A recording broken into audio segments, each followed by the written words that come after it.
Subscribe today, Tommy, if you love movies. Hey, look at boobies! I like movies. Hey, Cinema Gulp, where are ya? Help! Hey, take it easy. But I lost Cinema Gulp.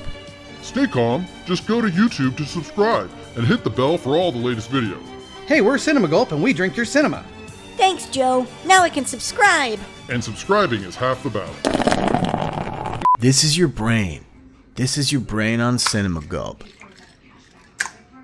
No questions.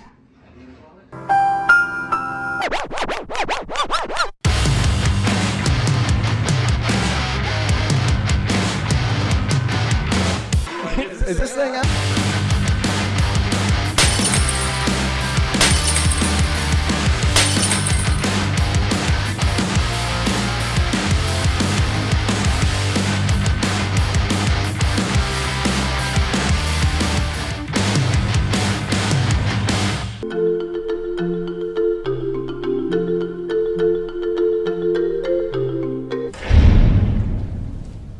'30th anniversary of one of my favorite movies of all time, True Romance. From 1993, came out September 10th, only in the United States. It's kind of interesting, John. It had a budget of $13 million, and it made $13 million, or $13,088,000. So its theatrical run was an indie film. It was only going to do what it was going to do. You know, if you remember it from back in our days when when we were in high school and it came out, it was very small. It had word of mouth because it was so good.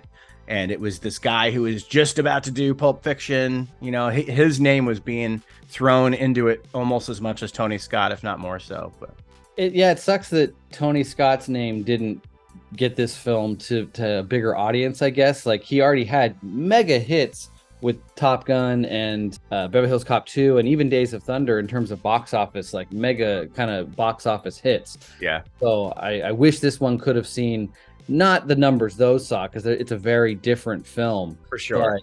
Certainly, you know, made more than its budget back. That would have been nice. Yeah, because it's very edgy. It's very R-rated. It's very violent. Things like that. And it has that Tarantino edge, and it has that brilliant Tony Scott look and feel.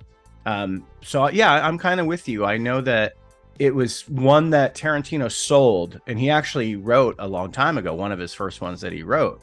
This is one that him and Roger Avary wrote. Roger Avary also he would do a lot of story by stuff and treatments for it, where Tarantino wrote all the rich dialogue and stuff. But I love this movie. I fucking love this movie. It's just, it's one of my favorite. I have this rotating three of movies with Aliens, Strange Days, and True Romance. They always kind of like move in and out. It's Strange Days has been the reigning champ for quite a while, but when I first saw True Romance, it was instantaneously my favorite movie. Yeah, I remember seeing it in high school, and it really stuck out as something different in movies at that time. I didn't know Quentin Tarantino. In fact, this is probably the first thing I saw that had any of Quentin Tarantino's influence on. I had not seen Reservoir Dogs. It was a year before I got to see Pulp Fiction. So I certainly probably watched it more as a Tony Scott film at that time, even though I probably didn't totally know everything that I know now about Tony Scott and what I love about his filmmaking style. This was still somewhat early enough in his career where I didn't probably know, oh, this is the same guy as Top Gun or Days of Thunder or whatever. But yeah, I remember coming out of this being like, man, that was a thrill ride. Like that, I did not know what to expect. Even at the time, being a high school student, I'm sure I saw a trailer and knew that it was kind of an action, exciting film to some degree, or a gangster film. But this has some surprises you do not expect in 1993 from the gangster genre. I do feel like a lot of it is Tarantino's script, but it still kind of broke some new ground for 90s indie mafia kind of cinema, like the Tarantino style that is so prevalent once he hit the scene. It shows you how times have changed too, because both of these actors, Patricia Arquette and Christian Slater, were very, very young in this movie. Christian Slater was pretty big at that point, but the way they just so convincingly play these like strong edged characters. She's a prostitute. He's just kind of a lonely comic book guy, but then he just becomes a total badass, if you want to call him a badass. Some people just call him like a thug that gets everybody around him killed. I've heard that criticism before too, and it's not false, but they just convince you so much. You know, if you take like actors from this new generation that are 22, 23 years old and put them in this movie, I'm sure it could work, but there's just a difference. There's something about these two actors, and like Christian Slater at the time was like one of my favorites because he had just done like Pump Up the Volume, like he was doing Heathers, like he was doing really interesting stuff, you know. And Patricia Arquette, I don't remember, I think aside from like Nightmare on Elm Street 3, I didn't even see her in much until this. Yeah, I think I'm right there with you. This was a big step up for her in terms of what I thought of her acting ability. Oh, it's such a ballsy performance too. Just, I mean, not just calling herself a hooker and like kind of putting herself out there very vulnerable, but also, I mean, the James Gandolfini scene, which we'll get to, is just, I don't even know if you could do that anymore, to be honest with you, in a movie.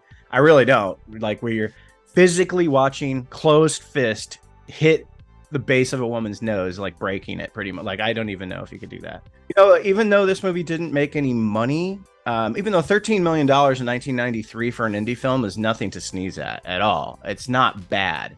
But more than anything, it's the cultural impact that this movie has. It's almost like godlike status implanted in Gen Xers, at least, you know, our age. Like it is like, it's got to be up there in the top list of like cult classics that became so iconic, from certain scenes to certain characters, from how quotable it is, for something that didn't do extremely well in its theatrical run. And now it's like the Dennis Hopper, Christopher Walken scene is considered one of the best scenes in any movie ever. You know, yeah, it's not all Tarantino. Tony Scott brought a lot to what makes this movie memorable, and he made the movie.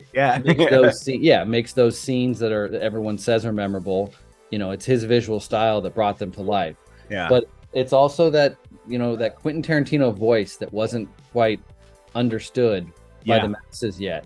Yeah. It was just like a lightning, you know, out of the blue, like, oh my gosh, who is this writer? Because the story is pretty simple in terms of like, we've seen similar stories, Bonnie and Clyde kind of, Love on the Run, love crime wave type stories. There's been other ones, I think Badlands and stuff like that. California came out just right before this. Sure, yeah. There's another one very similar. This one by Tony Scott and Quentin Tarantino is just elevated in ways that your standard telling of this story is outdone, I would say.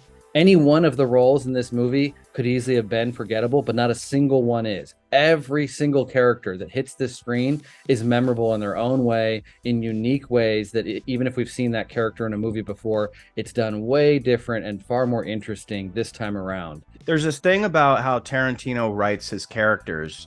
And when you were saying like we just hadn't seen a voice like this yet in the writing, the scene where you have the Samuel L. Jackson moment, right? I don't think I'd ever seen a movie up until that point where characters who are just going to get shot and killed in a scene have a conversation before you see what's going to happen to them. And the conversation is hilarious and interesting, and you almost know the characters. Shit.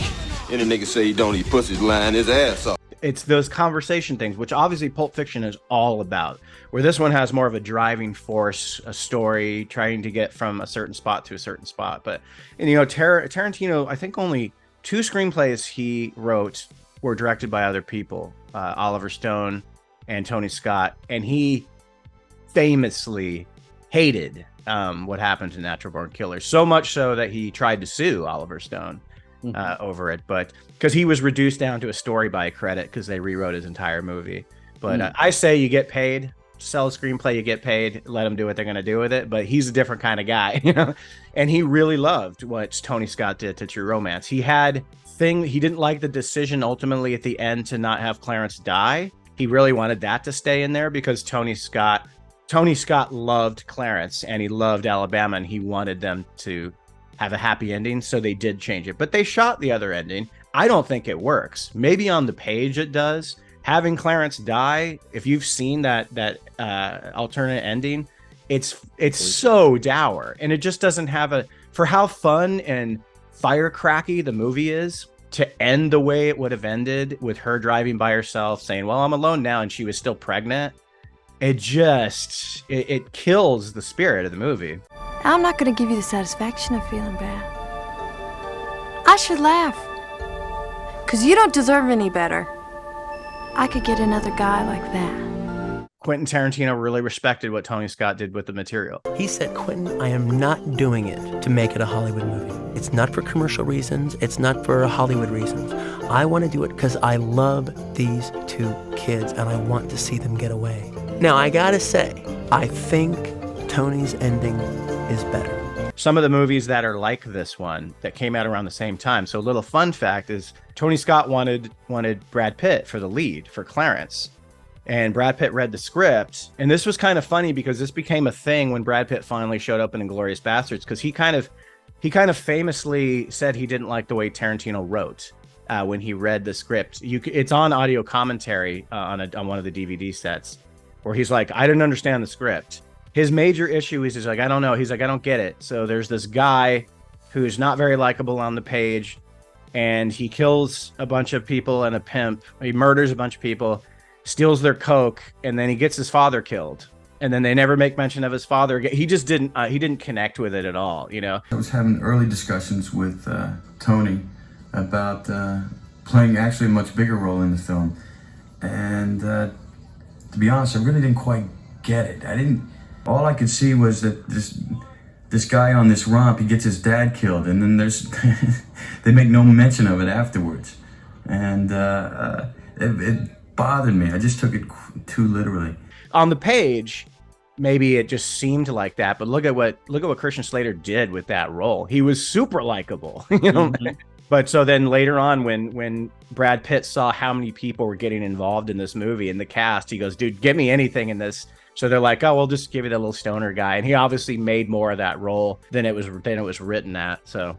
Yeah, Christian Slater, in hindsight, I mean, I know we can't tell exactly what the movie would have been with different people in the role, but Christian Slater's the right pick over Brad Pitt. 100%. What we're seeing now. Like Brad Pitt, even, you know, back then, no matter what they do to maybe make him look less cool and desirable, he's too cool and desirable to be this guy who works, that has tough time getting a date, that doesn't, exactly. Kind of socially awkward, spends all of his time in a comic book shop and doesn't really get out enough.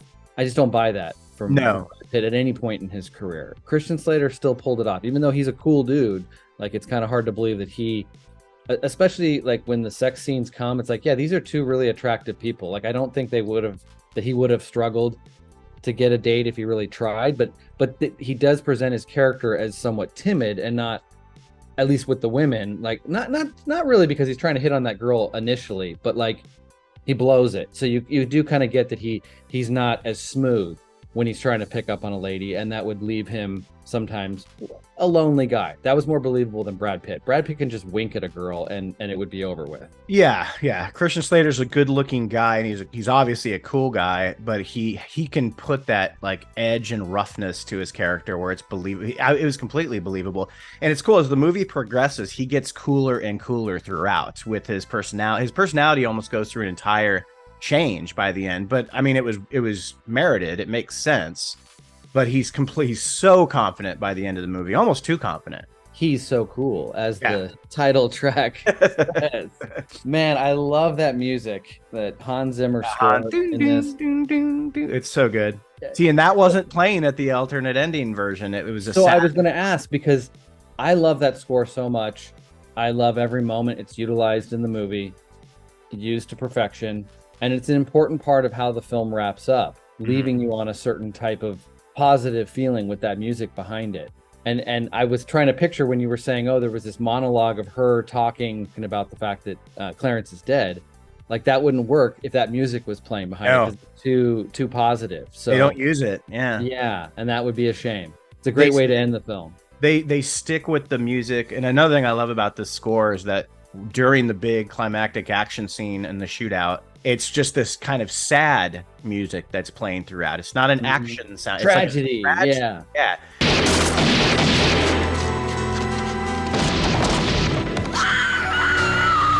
That just stays through the ending. So you can see how it just doesn't feel Right. They use that similar tone to the score when Alabama's being beaten up too. It's kind of this like sad, very like depressing. It helps with the emotional punch of what's happening. You really think she's gonna die in that Absolutely. scene. The music goes a long way to sell that she's probably not gonna make it out of this. So if anyone hasn't seen this movie, you probably wouldn't have clicked on it if you haven't. But it's a very basic. The story's very simple. It's just two lovers who find each other and make each other whole, I guess is a good way to put it. And they have a big gigantic briefcase of cocaine that they got because he killed their pimp. And so they go off to California to try to sell this giant thing of coke. And then they're chased by mafia people, and there's a lot of good dialogue in the middle. And Bronson Pickett, or whatever his name is, Pinchot shows up in He's a great actually role. really great in He this. is he gets to do a lot more acting than you've seen him. I mean, I don't remember all of what happens in the Perfect Strangers. Maybe there was some kind of more serious moments. When you smile on what you bake, bib bib bobcat are not swell. His comedic timing in that just really shined. Of like, man, this guy's a talented actor no matter what he's in. But he plays a sleazebag really good. The character he plays in this, he's able to do a lot. After all I did for you, you fucking whore. Who the fuck do you think you're Just like everyone in this movie, no matter how short their screen time is, they are memorable. They do a lot. They stand out. The characters feel believable to the story they're in. So, obviously my standouts, aside from Christian Slater and Patricia Arquette, who to me, like I said in my video I did a few years ago, like they just defined cinema cool at that time. Like everything about them, like you could see people in the early 20s just wanting to be them. But obviously like Dennis Hopper and Christopher Walken. But to me, I gotta say, when I walk away from this movie, my favorite performance is Gary Oldman. He is just unrecognizable, first of all, and just the character I think if I remember correctly, because I've read the screenplay, Drexler was a very different character, but just the way Gary Oldman just turned this guy, and he had probably a lot of input, like, hey, let's do a scar here and do the eye thing here and let's give him dreads. We got a soap egg roll. We got everything here from a little eye Joe to damn if I know.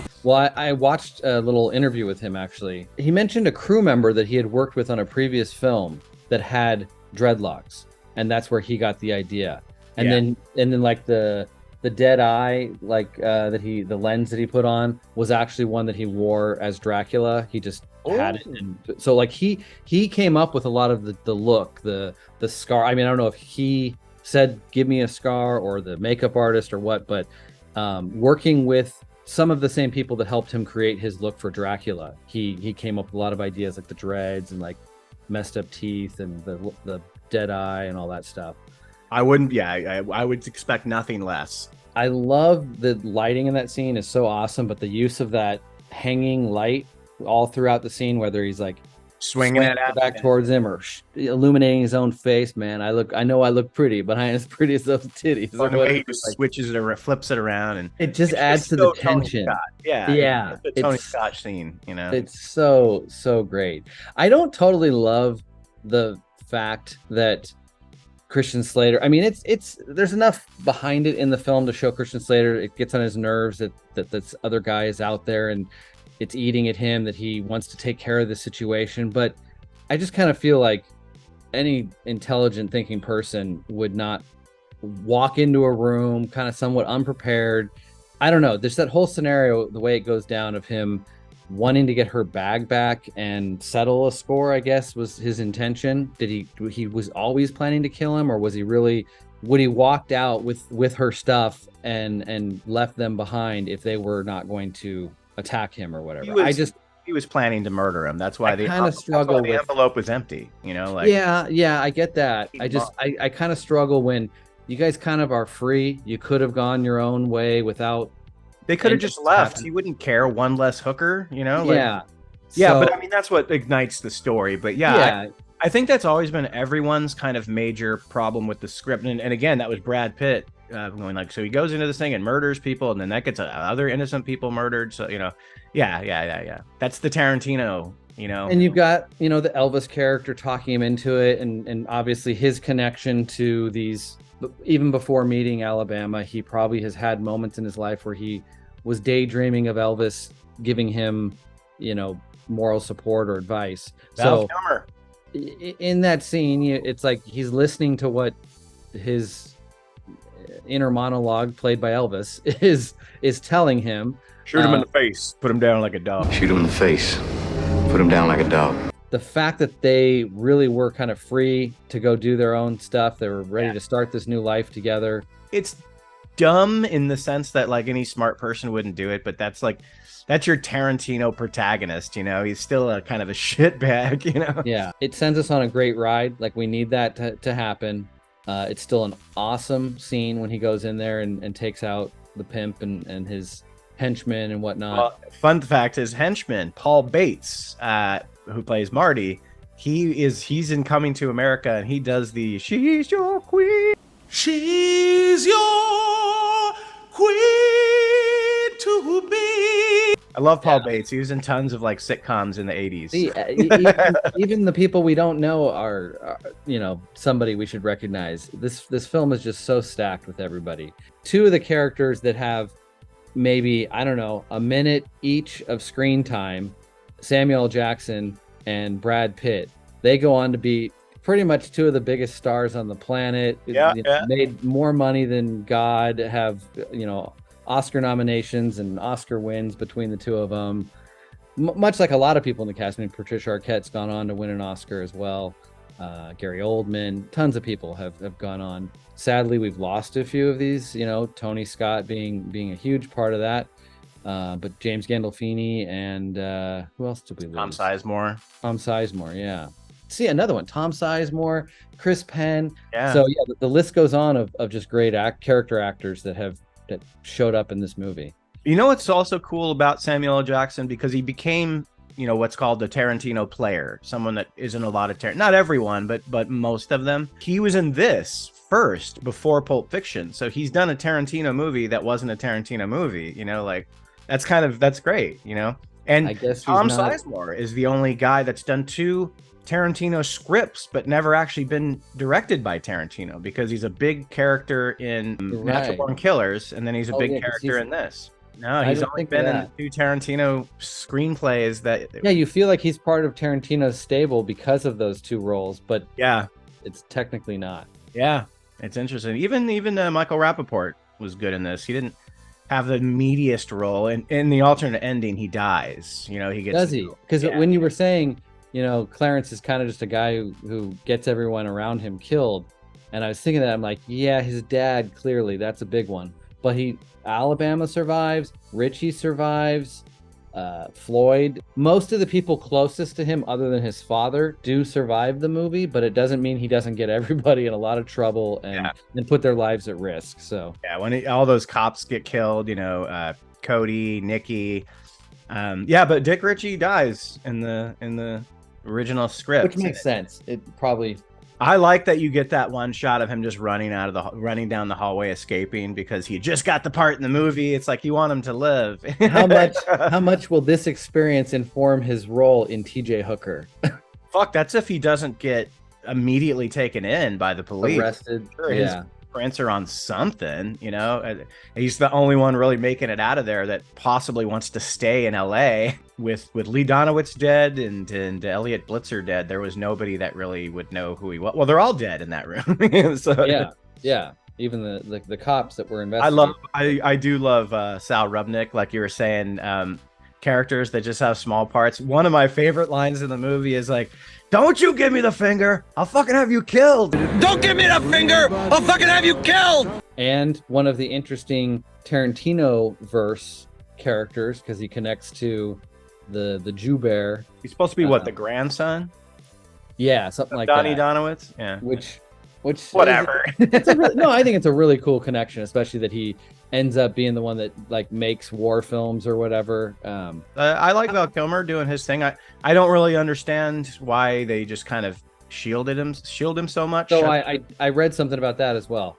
They couldn't get the rights to any of Elvis's music or his likeness. That's what I thought. Yeah. So he's only in peripherals. Yeah.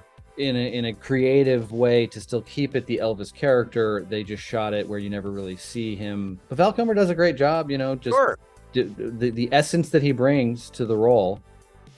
Again, another one where it's like, a minute worth of screen time if you add it up, but it's still kind of impactful, memorable. If you ask people who played Elvis in True Romance, anybody who's seen the movie remembers and knows. And you don't even see Val Kilmer. You hear him, and it's just enough to bring that weird essence of a character to life. Because I love Tony Scott. He was my favorite director for many, many, many years.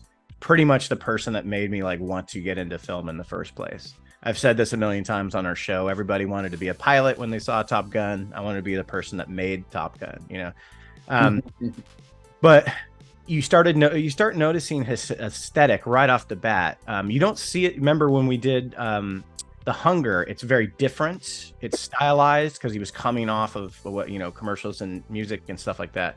Then you start noticing his aesthetic a lot, and it changed the entire look of the Beverly Hills Cop franchise in part 2, where it's still the funny guys, the comedy's still there, but now this looks like an action movie, with the seeping in of the light through the mini blinds. That's like his signature thing that a million people have kind of snagged, which is fine, Then this one comes along, and you get all that, but now it's in a movie that's to be taken seriously, like an awards type of movie, or just like a thick, rich drama, a thriller, whatever, crime movie. And the scene, I'm saying all this just to build up to the Dennis Hopper, Christopher Walken scene, because that scene is that's exactly what Tony Scott is known for, is the way that conversation takes place with Christopher Walken, tall, low angle shot to make him look big seeping light coming through that side. Dennis Hopper sitting in a chair in the center of the room, the light's way far away, coming from lighting him up way further away in the back. It's just the dialogue is Tarantino, but you have to know how easy it is to fuck up a good conversation of dialogue if you shoot it wrong or if you edit it wrong. Then you take people's attention away from the dialogue. It's just so unbelievably shot. People don't know how hard it is sometimes to shoot and edit just two people talking across from each other. It's not as easy. It's actually one of the harder things because it's so intimate. So I think it's just perfection, and it does deserve its status as being one of the best scenes in any movie ever to me. I think it is. It's right up there, one of those best scenes. Just the dialogue, the back and forth interplay, the acting, the tragedy of the scene to some degree. But yeah, in terms of the atmosphere of that scene, it feels very, Tony Scott. It's got a little, I think Tony and Ridley both did a lot with Ridley. I think is more, in my mind, known for bringing atmosphere, exterior shots. And I think there's a lot more interior stuff that is signature to Tony Scott, like you said, with the blinds and the shafts of light. But they both kind of do that shafts of light kind of element to their films. But early on, there's a couple scenes I think they're at the diner after the movie having pie, and you get the same kind of the blinds and everything like that. I realized Tarantino probably spent a ton of time hanging out in diners in the late 80s coming up with these scripts, because his first couple movies all have scenes that take place in that similar kind of diner setting. Remember, that was a huge early 90s thing, was hanging out in a coffee shop and having cigarettes, and that was just like a 90s staple. So yeah, it totally makes sense that he'd be doing that. Then when you get to the sex scene, it's very, Tony Scott. It's very Top Gun. Very Top Gun. The blue light silhouettes, the close-ups of the kissing and whatnot.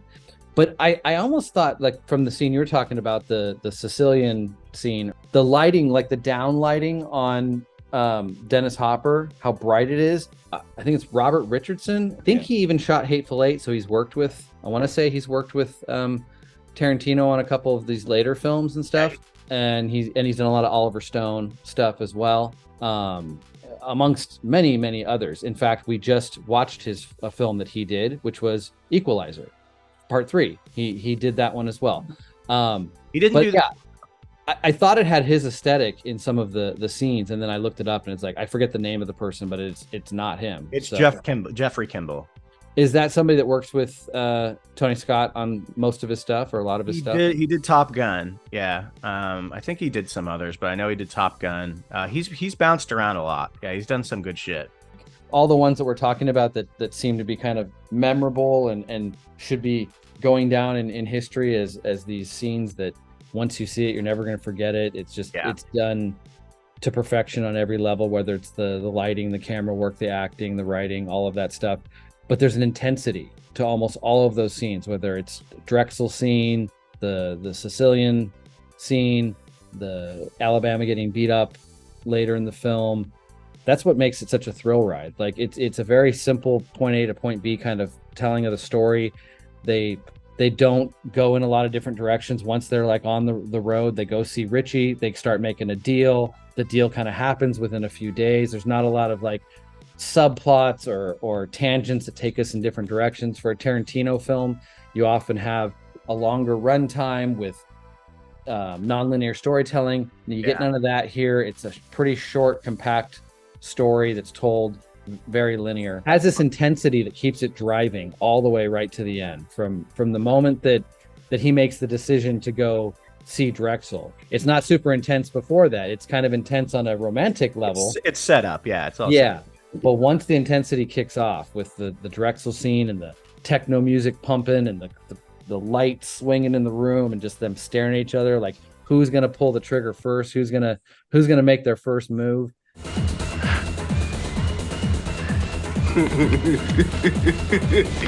I mean, there's a lot of levity along the way, so you are able to break the tension. This did feel Tarantino in the fact, I don't know if this is on the page or Tony Scott making sure that some of Tarantino's feel comes through, but so many references to pop culture and whether it's comic books, music that gets referenced, other films. You want to see what Spider-Man #1 looks like? There's great stories, great characters, beautiful artwork. You have such a deep connection to Tony Scott. You probably always think of this initially as a Tony Scott film, right? More so than a Quentin Tarantino film. It's the reason it's so goddamn good is because it's two of the best. It's the absolute best writer and director. And a director understanding the writer and the writer appreciating what the director did with his work. Quentin is a very rare animal, that what he does, he brings a reality to these people with a sense of humor. But I always think of it as a Tony Scott movie for sure. I kind of love that you have that two of your favorite movies are these kind of powerhouse collaborations from two of the best working together. You have Tarantino and Tony Scott to make True Romance, and then you have Cameron and Bigelow to make Strange Days. Yeah. And it's like those pairings only existed kind of once, and they created magic both times. They did, yeah. They only once. But I would have loved to have seen more Tony Scott movies. I don't think he was losing a step, even though he had done some kind of stinkers here and there. Not stinkers, still entertaining, but just no longer at the. I think his last film, I actually really was happy with, and it was Unstoppable, because it's not a violent movie, but it's a very tense movie on a runaway train with Denzel and Chris Pine, and it's a really fun movie. So at least he got to go out with something like that. I probably think it is my favorite Tony Scott movie. I also think Crimson Tide is really up there for me, but I think this one just with that Quentin Tarantino, even though Crimson Tide has a Quentin Tarantino story doctor credit, it has a little conversation that he wrote. Well, I said that the Kirby Silver Surfer was the only real Silver Surfer, and that the Mobius Silver Surfer was shit. I keep it on my shelf in the Quentin Tarantino section, even though it's the only film up there. Like Natural Born Killers, I know you're not a fan. Natural Born Killers is in my Oliver Stone selection. It's interesting. Like we always talk about how there's I always talk about how there's like the crime trilogy of Tarantino. So he did Reservoir Dogs, Pulp Fiction, and Jackie Brown. And then after that, he wanted to try martial arts action movies and Westerns and changing history movies. He's never really gone back to present day. But if you put this one in there, this belongs in this in that crime trilogy, the crime saga, because it feels more like those three movies. Yeah. Then his scripts just are way drastically different. He never is like modern day times, Los Angeles crime story. It's all crazy after that. So apparently the original screenplay of True Romance includes Natural Born Killers. Clarence was writing a screenplay or writing a script about his adventures with Alabama while they were on the road. True Romance script was like super long and had this movie within a movie that became Natural Born Killers. Tarantino separated the two when he realized it wasn't going to work. And also when he started to get Tony Scott's interest in directing it, Tony Scott wasn't interested in that aspect of it. It was kind of get removed anyway. He wanted to make a more straightforward story. Yeah, that wasn't the script I read. So I had a copy of True Romance script, and that wasn't in it. So maybe I had a way later draft. Yeah, apparently that there was a movie within the movie. And again, how much of that like you would see? Would you have seen them? Would it just be something he talks about, or would it actually be cutting away to almost like fantasy moments where they're played by different characters? Or I wouldn't have fit. Yeah, I don't know how he was going to do it. But Tony Scott made the right call on that one. I don't know how much this comes up with his last 4 or 5 movies, but at one point he was trying to sell the idea that, well, Dusk Till Dawn and Kill Bill are movies that characters in my real world movies watch. That Pulp Fiction and Reservoir Dogs is the real world and Jackie Brown is the real world, but Dusk Till Dawn and Kill Bill are the kind of movies my characters like to watch. And I almost feel like True Romance could live in that world of a movie that his characters like to watch, but the fact that the movie producer is part of the Tarantino universe connected to a real, because Inglourious Bastards is supposed to be a real part of Tarantino's history, not a movie in his universe, then that means that True Romance is a real. So aside from me thinking that Gary Oldman's was my favorite performance in the movie, apparently it's his favorite performance of all time, along with Lee Harvey Oswald from JFK. He says Drexler and Lee Harvey Oswald are his favorite characters he's played in movies. He said, look, he's a white guy who thinks he's black and he's a pimp. And I said, I'll do it.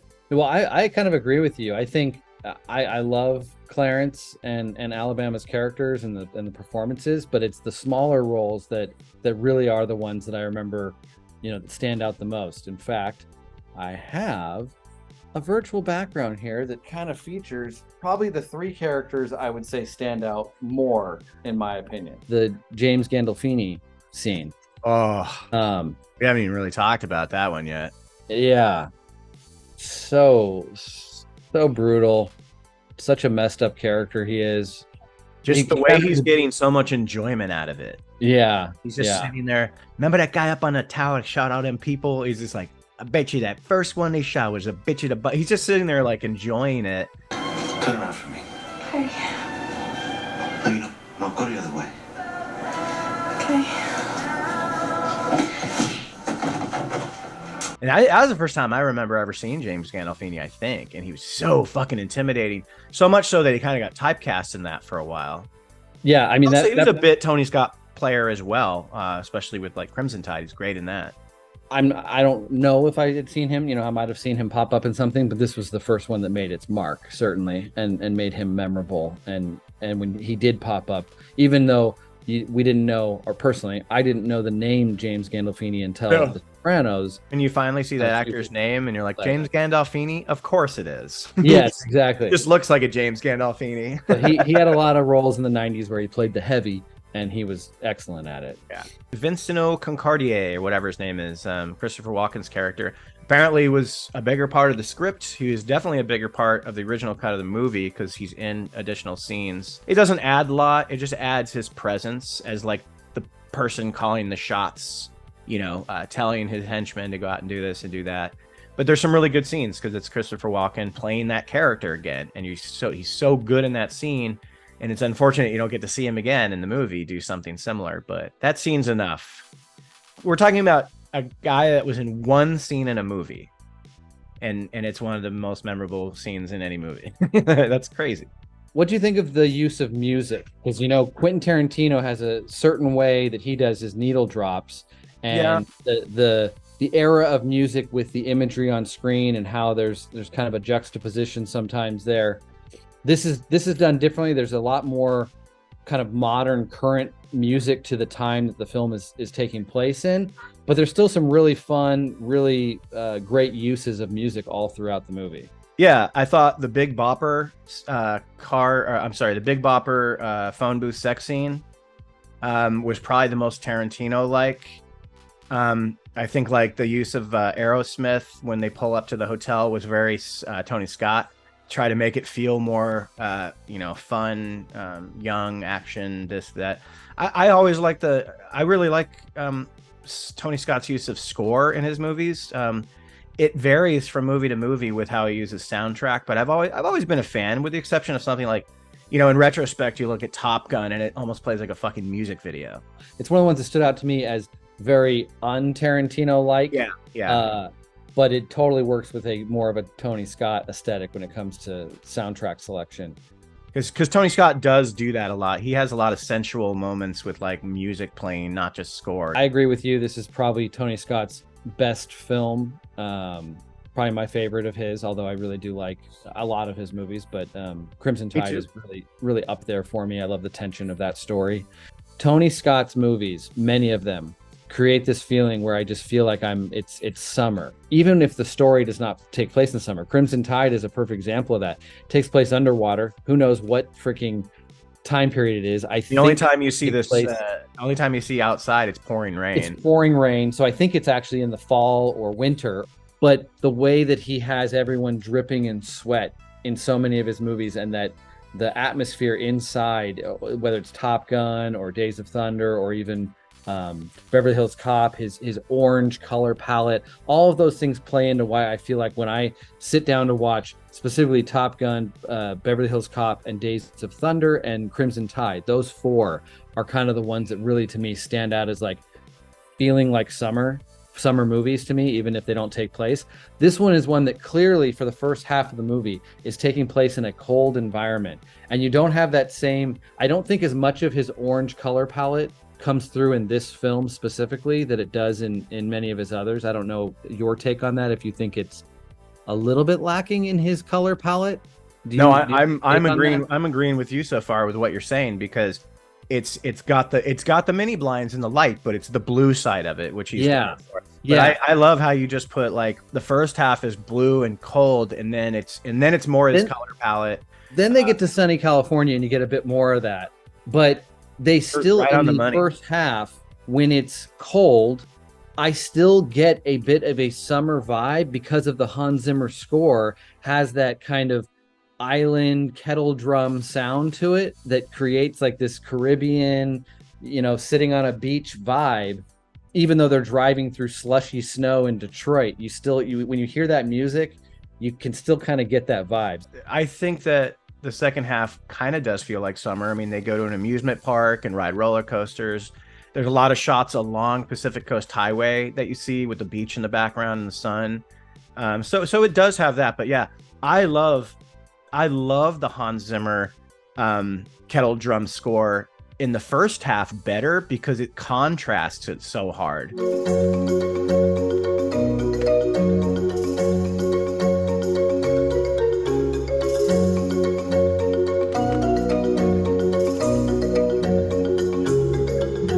It doesn't feel right, like when they're married and they're coming out of City Hall and it's just an ugly, rainy, moist day and it's ding, ding, ding, ding, ding. It just sounds like an island song. So then when it comes back into play in the second half, specifically when they're at the beach at the very end, it fits really well. But I like it much more because you're like, what is this? Like, why is this playing when they're in Detroit? I like that better. Yeah. But you were going to talk about Quentin Tarantino's screenplays. Yeah. It's my favorite. This is your favorite of all of them. It's my favorite. Yeah, it's my favorite. The one that I've read, I mean, and I guess from the movie, like you said that there's this other one with a bigger subplot, a movie inside a movie. I don't think it would have been my favorite had that been in there. Sure. But it's just the tightest for me, and it just got the best dialogue for me. I know a lot of people go Pulp Fiction or maybe something like Inglourious Bastards or something, but for me, this is my favorite Tarantino. Yeah, I think just in the moment, the spur of the moment, it would be hard for me to separate what is the screenplay aspects versus why I love it as a film with all of its visuals and filmmaking aesthetic. So yeah, it's hard for me to nail down. I think you kind of called out two of the ones that I would go with: Inglourious Bastards and Pulp Fiction rise to the top for me. I think Reservoir Dogs is a strong one. That's right up there. But yeah, this one stands on the top of the mountain for me as my favorite Tony Scott movie, my favorite Tarantino screenplay. So how do you beat that? That's true.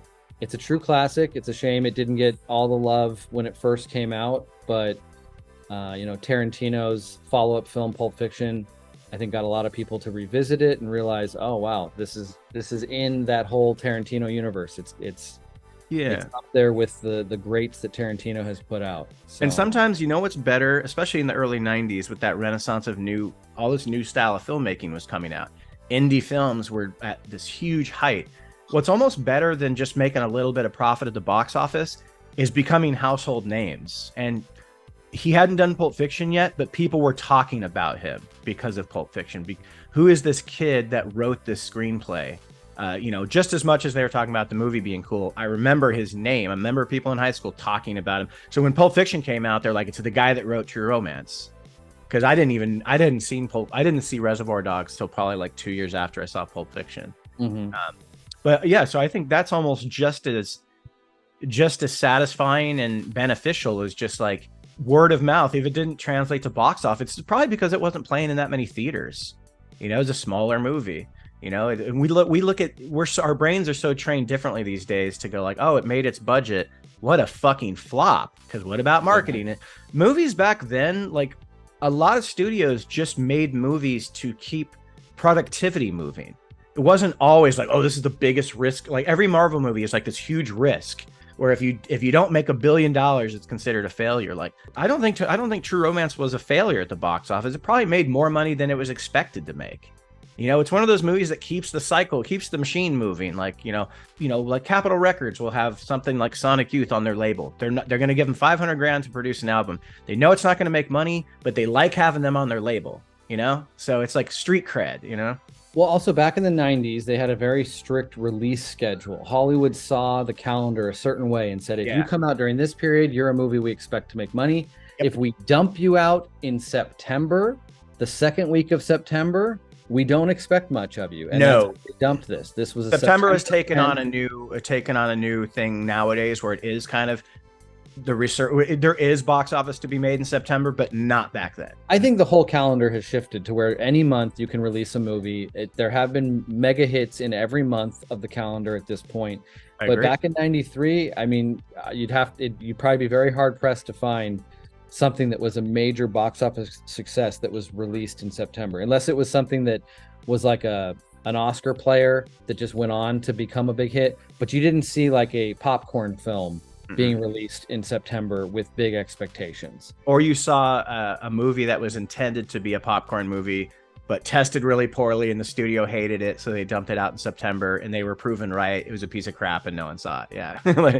Because Tony Scott's name should have been enough to put this out in the summer or in a period where they expect an action thriller to succeed. Again, I think a lot of the dialogue, the subject matter, some of the graphic scenes, I really do. You have to think about like a studio head or a studio executive's brain back then. Like, what do we want? Do we want people to take this seriously as like an indie crime drama thriller, or do we want, because they advertised it very actiony, they kept, if you remember, they're showing the corkscrew roller coaster a lot. I mean, it's in that poster that right there too, the roller coaster. Because there's not a ton of action in the movie, but the trailer edits together all the best parts in a really good way. I remember the trailer being great. But yeah, I don't know what, like nowadays, would you try to get this for some kind of Oscar contention, or would you just want it to have sort of a cult following? Well, nowadays they'd probably take a movie like this, if it could even be made, and put it on fucking streaming or something. But I don't know. I recently heard that he was offered The Rock around 95, 96 when that was going into production, and he was already in production on The Fan, and so he stuck with The Fan. I like The Fan. That's one of the only ones I didn't get to rewatch when we did our Tony Scott thing, and I don't really remember it. I just remember it not being as good as what Tony Scott's previous films had been. I think The Rock turned out exactly how it should have. I think it could have been a good Tony Scott movie, though. No, it could have, but it almost worked out because, remember, like Tony Scott was not reaching his end, but he was becoming an older statesman for Bruckheimer. So he was the biggest Bruckheimer player for almost 2 decades with the 80s and the 90s. I want to say he was even offered Bad Boys, but that's just because that movie is Michael Bay trying to be Tony Scott.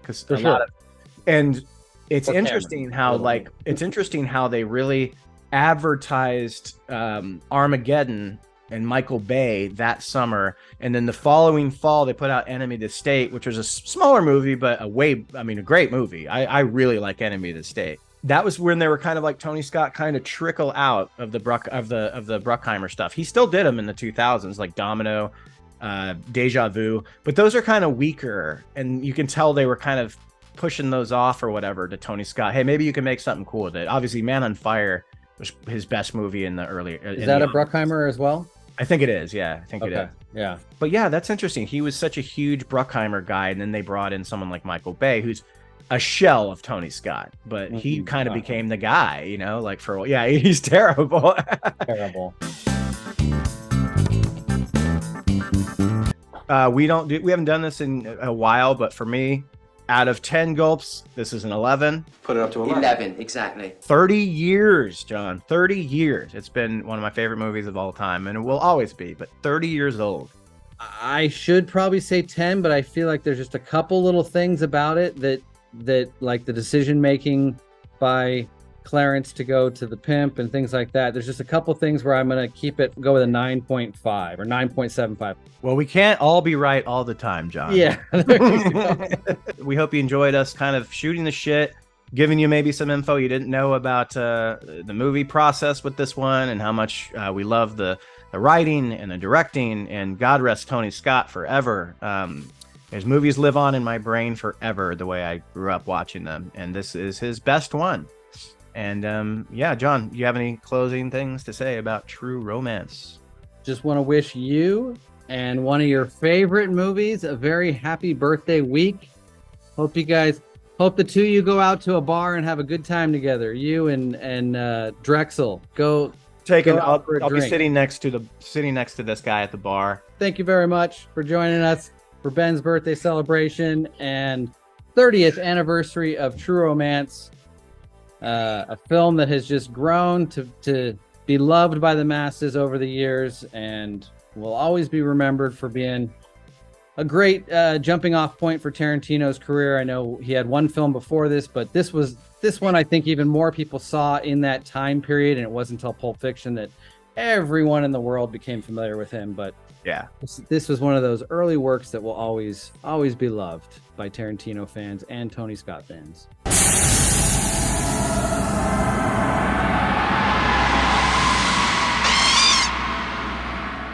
On the list of favorite movies of all time, where does Aliens from 1986, directed by James Cameron, rank?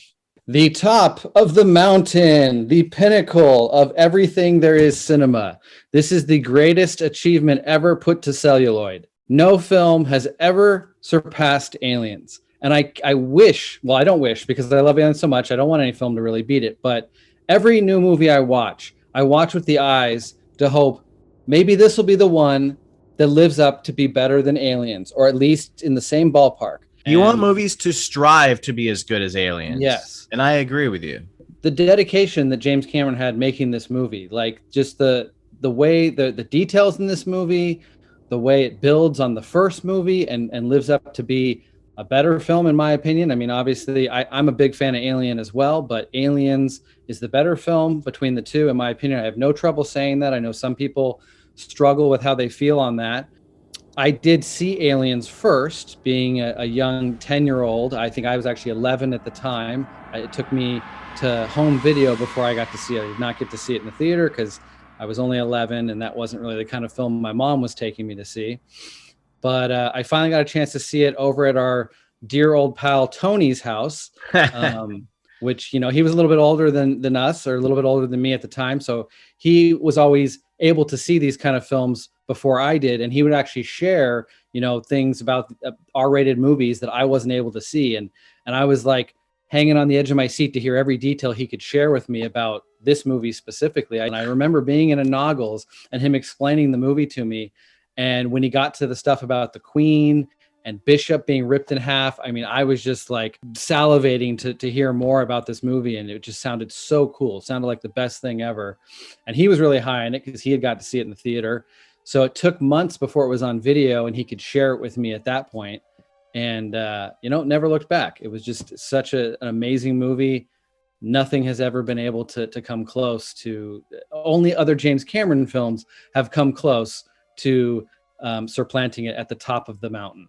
I was 9, and I actually, my experience for the first time is different than yours. Whereas I didn't know anything about it. No one said, "Oh my God, this is amazing." And you're 9. I mean, your memory is so fucking weird at that point anyway. God bless him. My cousin Jeremy took me and my brother. My cousin was, I think, 17. So he got us in. We saw it in the theater at one of my favorite theaters growing up, which was the Orange Cinedome. Nice. And a big theater, like 800 and some odd seats, big domed, curved screens, kind of revolutionary for the time. That movie scared the fuck out of me so bad. I remember, I didn't know what it was. I didn't know it was a sequel like yourself. I immediately attached myself and my emotions to the Hudson character. He calmed the situations down. I mean, we'll get into that stuff, but that's one of the things I remember the most, is being so frightened and loving this guy because he's funny, and it gives you a second to breathe, you know? But the thing I remember the most is going home, because my cousin was babysitting us, and I had to have my cousin and my brother go through the entire house and scope it out to make sure there was no aliens in there, because I would not go inside the house. That's how much this movie freaked me.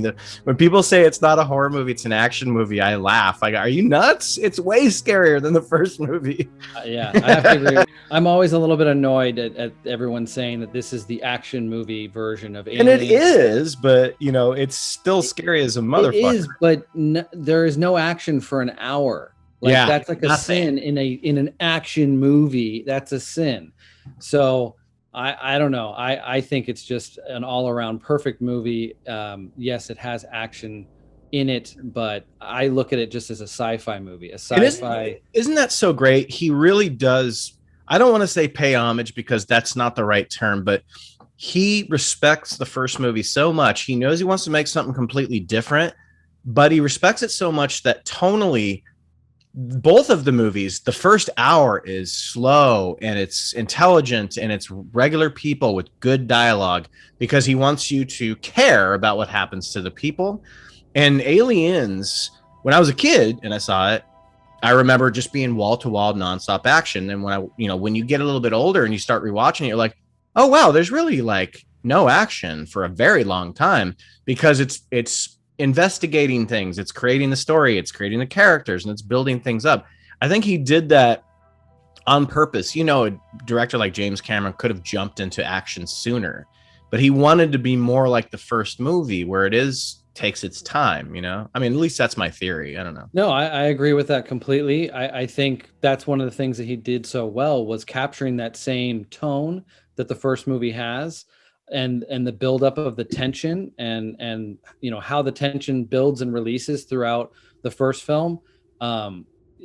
They both inhabit the same world, which often when you have a different director coming in to do a sequel, you can, unless the first one didn't really have a director's stamp, like it's a Marvel movie or something where it's more part of a machine.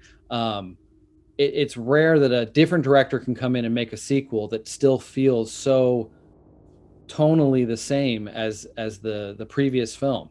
Like most people just look at the other two sequels.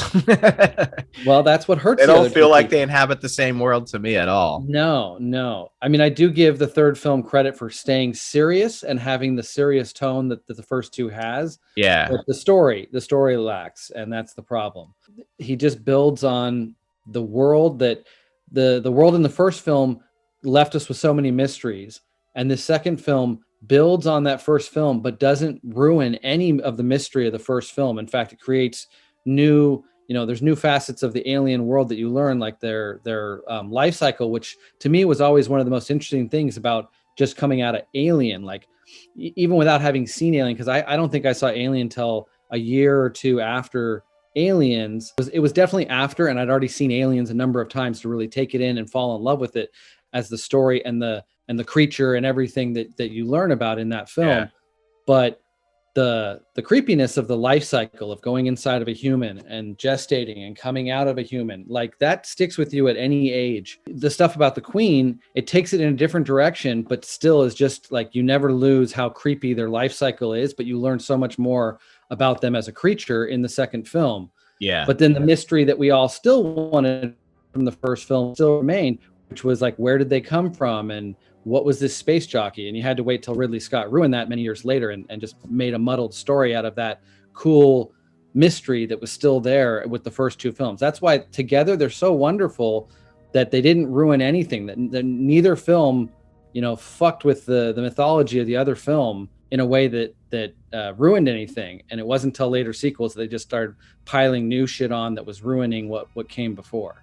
James Cameron took these interesting questions that probably nobody would have ever thought were that important. And, that derelict ship is still there.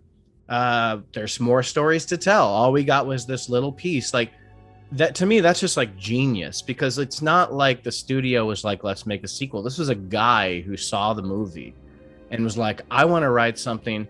Think about that. Like being the guy that wrote something based off something that they saw and made a sequel that didn't just expand on it, made it stronger, made it scarier, made it more interesting, and to me, much more entertaining. As much as I love Alien and respect it and admire it for what it is, it's not the most entertaining movie in the world, at least not compared to stuff like Aliens. It is an action movie, and so it brought that element to an already fascinating story, like the most fascinating creature to ever grace the screen. I mean, you have Draculas and werewolves and Creature of the Black Lagoon and Jaws, and it doesn't matter. You can pile on every monster that's ever graced the screen. This is the best one. Well, maybe not the facehugger itself, but every single facet of this creature and how it evolves. It's so much more interesting, frightening, believable, like the way it comes to life on screen in those first two films. I mean, they ruin it with sequels, but in the first two films, in Aliens, another thing that really always stuck with me as an 11-year-old seeing this movie, how believable the creatures are on screen. I honestly still to this day like to think of the queen alien as a real creature that existed, that like they really filmed that animal running around and doing shit because it looks so damn believable. And the aliens themselves jumping from wall to wall, they feel so real, and not just because they are tactile things and not made of CGI, but they bring them to life in a character way. Stan Winston, working on these characters after what Geiger created, brought them to life even in a way the first film didn't, because the first film's a little bit, it's totally creepy and stuff, but it's a little bit clunky in the way that it moves compared to how scary it gets when it's hopping off of walls and running down a hallway at you so much quicker than anything you see in the first film. It's fascinating that there was 6 alien suits to make it seem like they're everywhere. And that's in cutting.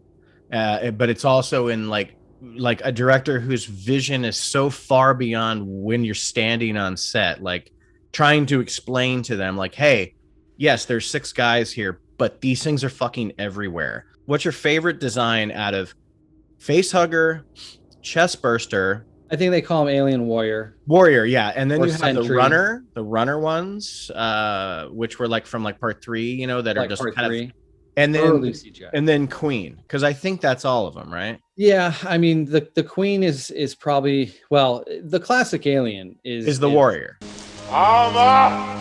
Come to mama, baby. Come on. Mom, you've been bad. Yeah, the classic Alien is, I guess, kind of my favorite because there's just more imagery of that.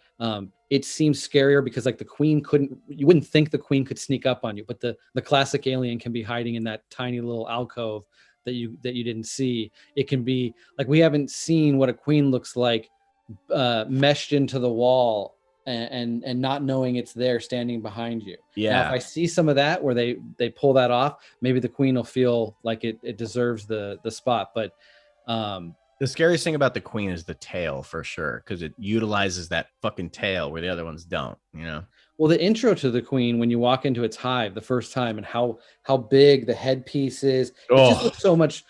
It looks so massive when it finally breaks free from its egg sac and starts moving through the hallways. it's diminished a little bit. It's still frightening. And the battle with yeah, Ripley to at the scale, end, it doesn't look quite as big. There's a little forced perspective when you first see it, I think. Yeah, and it has like these extra bone structures coming off the side that I guess are not part of it, but it looks like it in that main shot where you first reveal it. It looks so much really bigger. Creepy. Yeah, it just kind of turns into an alien with a different kind of head after. It's still bigger. Yeah. But you're right. It does, like, I think that's all part of like the like birthing structure or something of like how the babies, I don't know. I don't remember if it was Basky or Frost who meets their ends by that alien that jumps off the wall and like pulls him back, and then the flamethrower goes off. That's Dietrich. Oh, that's Dietrich. Oh, God damn it. That's the scene right there. That's the scene that like flamethrowers Frost, and Frost drops the ammo bag, and then there's explosions that kill. When that thing jumps out, that's where you're like, this is not Alien. Like, this is a different movie. I just want to bring up the budget for this movie, John, because $18 million for a movie that looks like it cost $200 million. You know? Well, you can compare it to any $200 million production today, and it would look better and work better in its storytelling, in its fright factor, in its excitement factor. That, I think, you know, that's all credit, not all credited, but mostly credited to James Cameron, in my opinion. He must have robbed some banks to put what's up on screen, because it certainly, as you said, feels like there's way more than 18 million put into. Just look at the shot behind you. That's all done with models, and it looks so real. It looks like a real, you know, space with depth, and every ship looks functional. Every piece of equipment in this movie, which all still to this day is some of the coolest machinery, ships, you know, guns and whatnot that have been brought to the screen, and they're all very functional, feel like, you know, they're real. Those guns are like, we all really want those guns to exist in this world. Oh my God. Everything from the movie Aliens. I want everything from the movie Aliens to be a part of the world I live in. What did you ever hear about?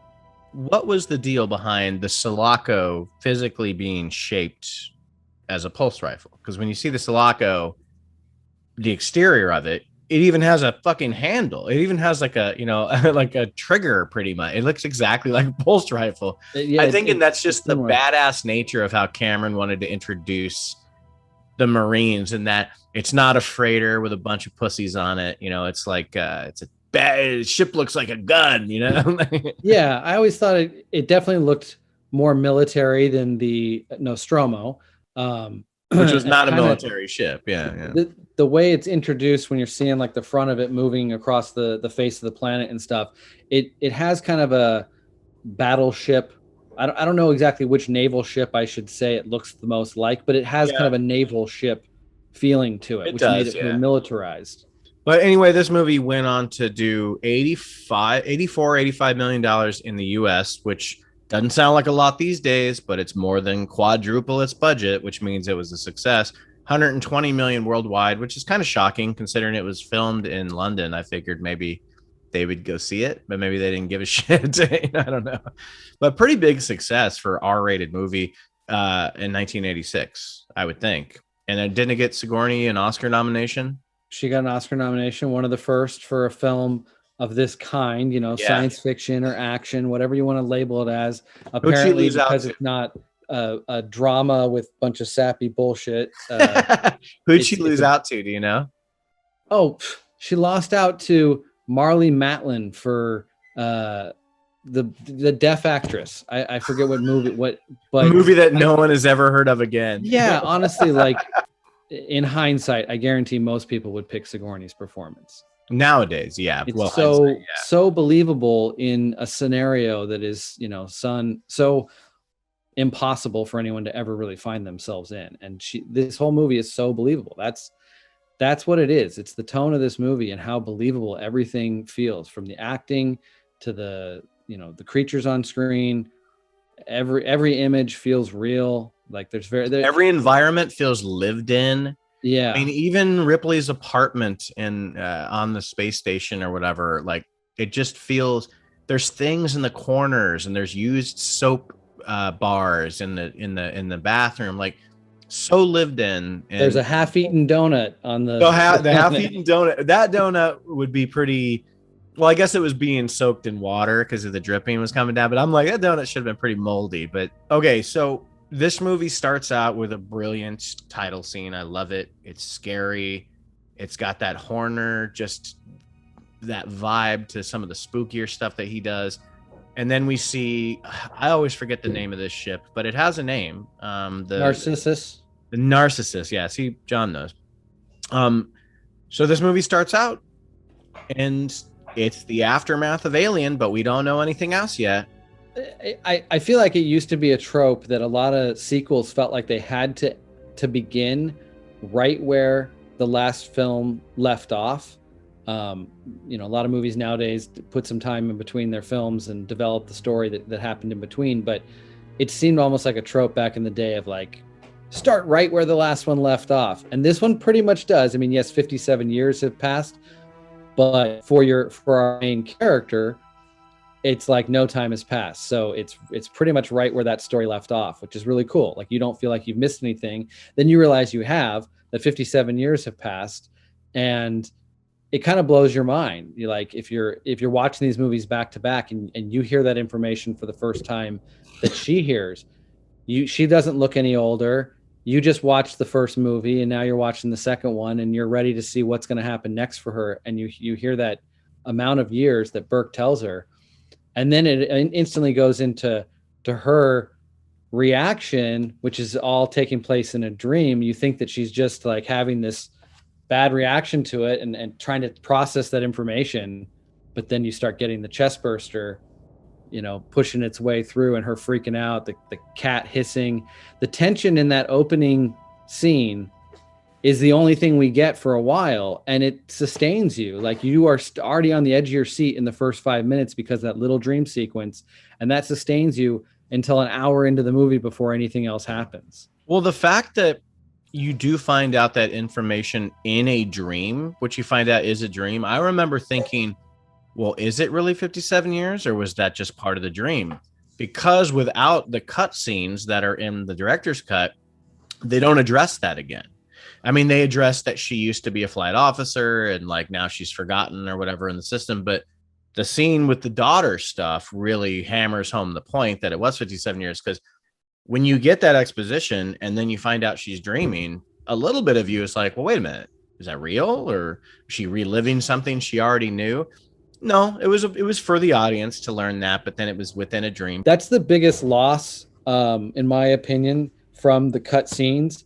I kind of feel like that little bit of information, how important that is to her character development with Newt, even though you don't need it, like you still connect to that relationship between her and Newt without that scene in the theatrical cut.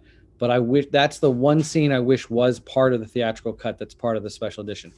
No one either believes her or just doesn't care about her story.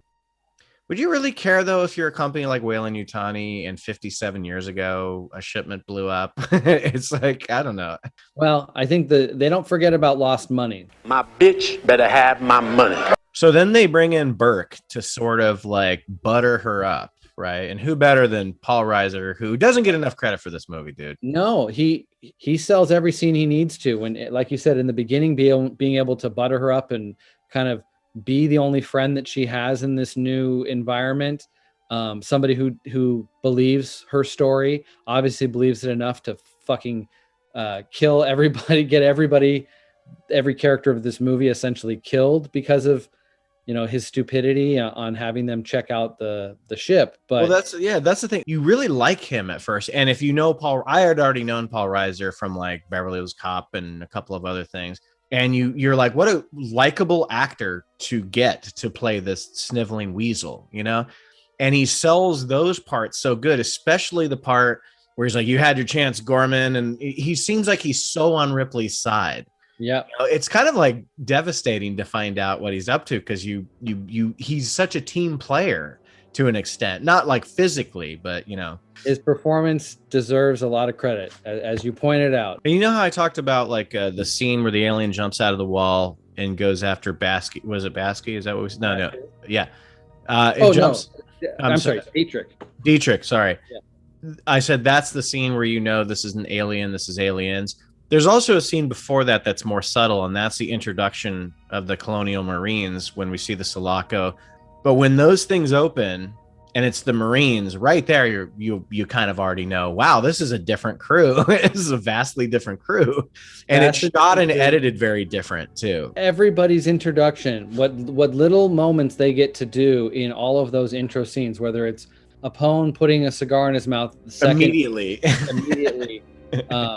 You know, Hudson talking about how cold the floor is, you know, Drake giving that snide comment about, you know, you look, hey Hicks, you look just like I feel, you know, like everyone's introduced so perfectly. And that's just the first few people that you see actually get out of the pod. And then when they make their way into the locker room, you get those great moments with Vasquez's introduction.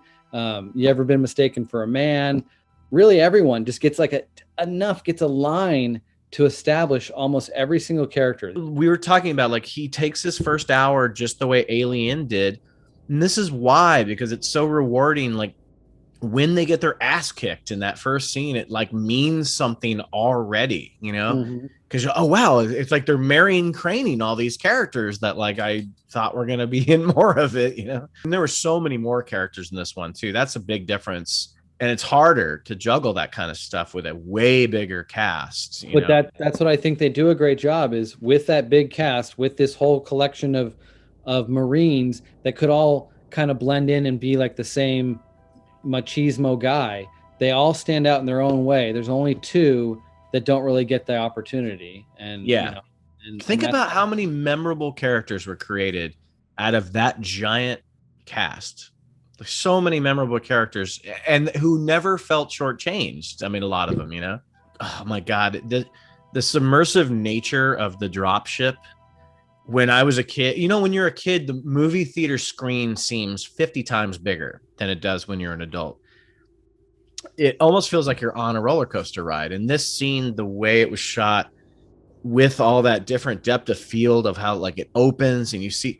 I don't know. I mean, they don't show space a lot in this movie, but when they do, it feels like that empty vat of darkness, you know, like, which is what it is. It's not bright and it's not colorful. It's literally just, we got to get out of the ship and we got to get to this atmosphere as quick as we can.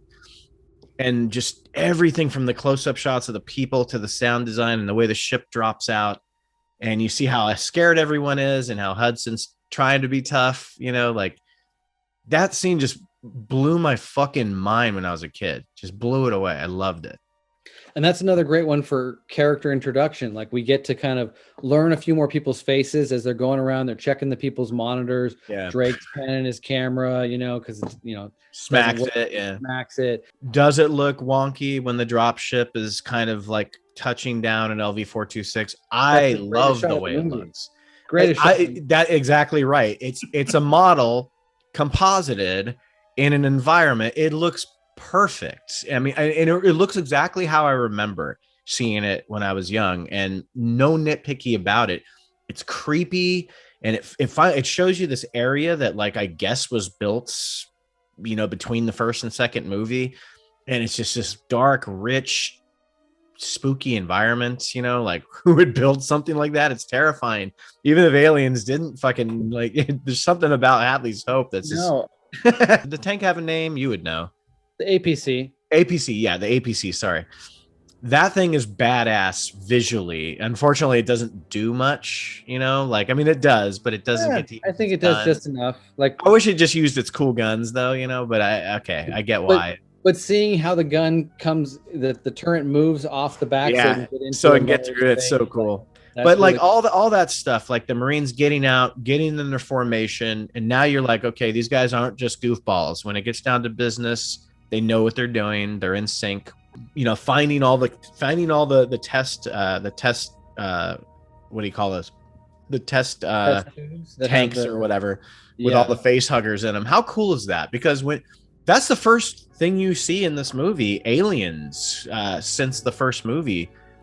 And you see a whole bunch of them and you're like, oh, that's the thing that started it all in this first movie. All that stuff works, and it's all build up and shit. You know, like, there's so much going into them landing before you actually get into the big battle stuff, and it's all good rewatchable shit. The characters are so great, and the dialogue, you know, there's quotable lines all throughout, whether it's just stuff that I don't even know what they're referring to, just military jargon sometimes, that the way it's said by Apone or by Pharaoh when they're in the dropship, I'm in the pike 5x5. Like, you pointed out how great a character Frost was. He only gets a couple lines, but like that line about, I guess she doesn't like the cornbread either. It's great. You know, it's great humor. Boy's got a corn cob up his ass. Yeah, exactly. Like, it brings that tone perfectly from film 1 to film 2. But you get all this humor. I think Apone, Frost, Hudson, Vasquez, Drake, there's humor all throughout. All these characters are dropping lines that actually genuinely make you laugh and make you fall in love with them in that first 45 minutes before, you know, anything really starts to get too intense. It's intense the whole way through because all you need to do is know this thing's going to be there when you get down. The hand thing leads into Ripley learning that there is an android sitting right next to her that she had no clue. And if you know the first movie, that is a scary thought right in that moment. That white milky blood comes down his finger and the focus to Sigourney's face. And she plays it so good, the way she gets up, and that realization in her head is as powerful. Let's get into the next scene, which is the hive. This is the scene where, for me, I don't know. I have 4 favorite scenes, but this might be the scariest one to me because it's the first time you see what's happening, and it's a massacre. Well, so as you pointed out, it's kind of a long scene. If you take from like the moment that they find the colonists' readouts or whatever, and they realize, okay, we're going to go in and check this out. From the time they get there and they're suited up and they got their guns and they're moving inside of the complex like that, to the moment that one jumps off the wall and attacks and the shit hits the fan, really to when they escape. I mean, it's a long drawn out scene. But you've been building to it. It's you know, a long wait to get to that moment, so it's deserved. It's not just the tension that builds all the way up to the point that they go inside. You know, all this introduction of characters and making their way, the drop ship and everything, that's all building. But the actual maneuvering their way through and seeing the cocooned walls for the first time, the reveals of that, you know, aided by and seeing how the environment has turned kind of alien, like you go from like the background behind me where the metal is still, and then you see that beautiful Geiger type of, and it's kind of hard to fit. Does that just happen? Does it just manifest where they are? You know what I mean? Like, no, I picture like a bug, them, you know, moving around the wall, like making that stuff. Yeah, I think you're right. Yeah, creating that. That's we've so never seen creepy. that, so we're not So sure. That's just and we don't need to see it. It's great that it's just there, you know. Yeah. Well, there's just enough dialogue to support it. It looks secreted, but secreted from what? Okay, done. Yeah. Oh, they're like dude, bugs. They're right? like insects. That's all I need. They're getting deeper and deeper into this thing and realizing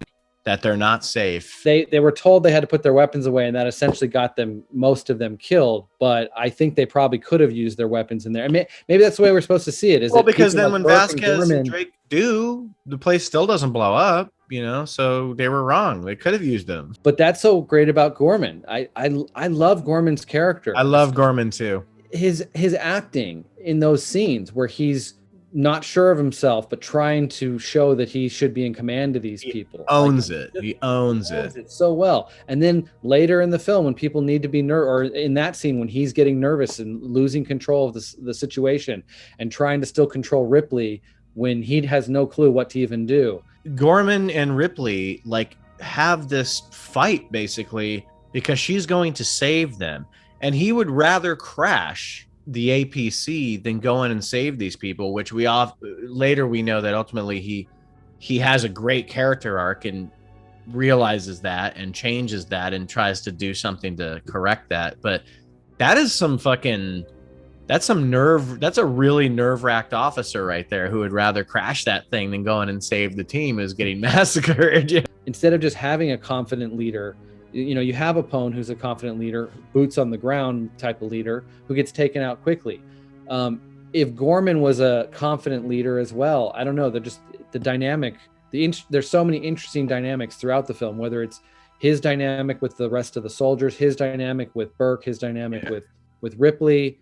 It just plays so well. I think what makes that the most like tense and frightening experience for me in the movie, though there's other ones too. Don't get me started on the infirmary, like that one is, but I think it's that like, and again, you were talking about before we started this, how many movies have like ripped off aliens. And one of the main things you see, and you see this a lot nowadays, is you have monitors of people on the monitors. So you have their head cams, and then you see them getting picked off via the head cam turning into just a fuzzy screen. And like this one, I guarantee you, was probably the first movie that ever did that, where who's getting picked off because you see their name and then goes to static. Bio readout. But the dialogue that's happening, and you were talking about Frost having these good lines. He says one of the gnarliest things off screen when they're going back and forth and cutting between what's happening is when they're going like, hey, they're here, they're all around us, and he goes, where, man? I can't see shit. Like that, right? That's just putting you in their shoes and going, we are so hopeless. Like, I don't know what's going on. I don't know where these things are. And then coming out of the goddamn walls is crazy and terrorizing too. But. Terrorizing. James Horner does a lot to make this movie. Like, he really is kind of, I don't know. It's hard to say who the secondary star behind James Cameron is, because the score does a lot of work. Like, it hits at the exact perfect moment. He sells every moment that's supposed to be scary with what typically would be a terrible jump scare, where the music is really the only thing that's making this a jump scare because it's a loud noise.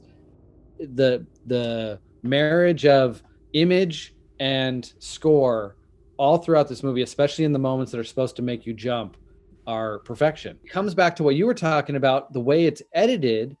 Instead of being this big grand action scene where you can actually tell what's happening to each character, it's shot through those monitors so often, but it's still so effective. People call this one of the greatest action movies ever. Well, that scene is kind of lacking. It's exciting, but it's lacking in visual like action. There's no hand-to-hand combat or anything like that. You get a couple aliens getting shot. You get a couple people getting pulled away this way or that way. If those guys weren't wearing military tactical gear and they were just people like teenagers, then people would call that a horror scene. But because those guys are Marines, they consider it an action scene. Yeah. Imagine that though, when you're looking at that monitor and it's showing all the people's helmets, how much work goes into, we have to shoot each one of those scenes because you're going to see aliens in the background and people shoot. So you have to shoot an action scene just so it could be in a tiny little square up in one part of like a multi-square, like fucking display. That's just insane to me. As soon as Apone gets attacked, it's cutting back to Gorman's face and realizing, holy shit, I just lost the leader of this group. What do we do now? Yeah. And, Ripley's reaction to that, like shaking him, do something, Gorman. Like that's what makes that stuff so exciting. And then, just as you said, like having to shoot these scenes on the monitors and cutting back to them versus whether you're seeing Gorman's face. And then you cut back and you see like, Hicks running by with his shotgun, out of the way. Like just a moment. You just need tiny moments. Charges guns, get the fuck out of here. Get the fuck out of here. We're running, we're shooting, we're hiding, we're running. Quick cutting. It's a monster movie. This is where you get an even better idea of who Hicks is, what his relationship with Ripley could have, should have, would have been. A little more into Hudson, a lot more into Newt. Gorman, I guess, is kind of sleeping through most of it. Yeah. Bishop, Vasquez, and then you get your Burke's plan. So much in this middle point of the movie happens. So you have like the revealing of Burke's plan. You have the scene that happens obviously in the medical area with the face huggers being planted. But then you also have like them sending Bishop out on like his claustrophobic. I can't even watch that scene when he's climbing through that tunnel. I can't even fucking look at that. It's so It makes me so claustrophobic. It keeps it more claustrophobic, just knowing that he goes straight down that tube and there's no break in it at all. And I love that he has that specific mission, and that they like whatever we talk about this with James Cameron all the time. He always knows. Well, and this is his editors too, but they know how to cut back to everything that's happening right at the perfect moment when you need it to, because now there's a ticking clock thing, and sometimes that can make or break, like a finale of a movie, like a ticking clock thing. Does it work? Does it not work? His thing works for me. I like how they show it, and he kind of like telegraphs the time it's going to take for such and such to happen. So now they're on that thing. All they got to do is survive until that thing comes down. The face huggers getting released. I honestly, Ben, I've never sat back and thought, what is my favorite scene of this movie? Because I just love it so much as an entire production. But I could maybe say that one is my favorite because it's gnarly, it is man. So scary. And I feel like you get some really wonderful hero moments. Ripley is so smart. I love a smart hero, somebody who has to think through the problem and doesn't have time to think, but she's still able to come up with, inventive ways to try and get herself out of this situation. Smoke detector. Yeah. She does. And then, it's the sound design and the cinematography. Again, that combination of sound or score and image all in that scene. It just works so wonderfully to ramp up the tension all throughout when you don't know where the creature is and you hear it scuttle here and there.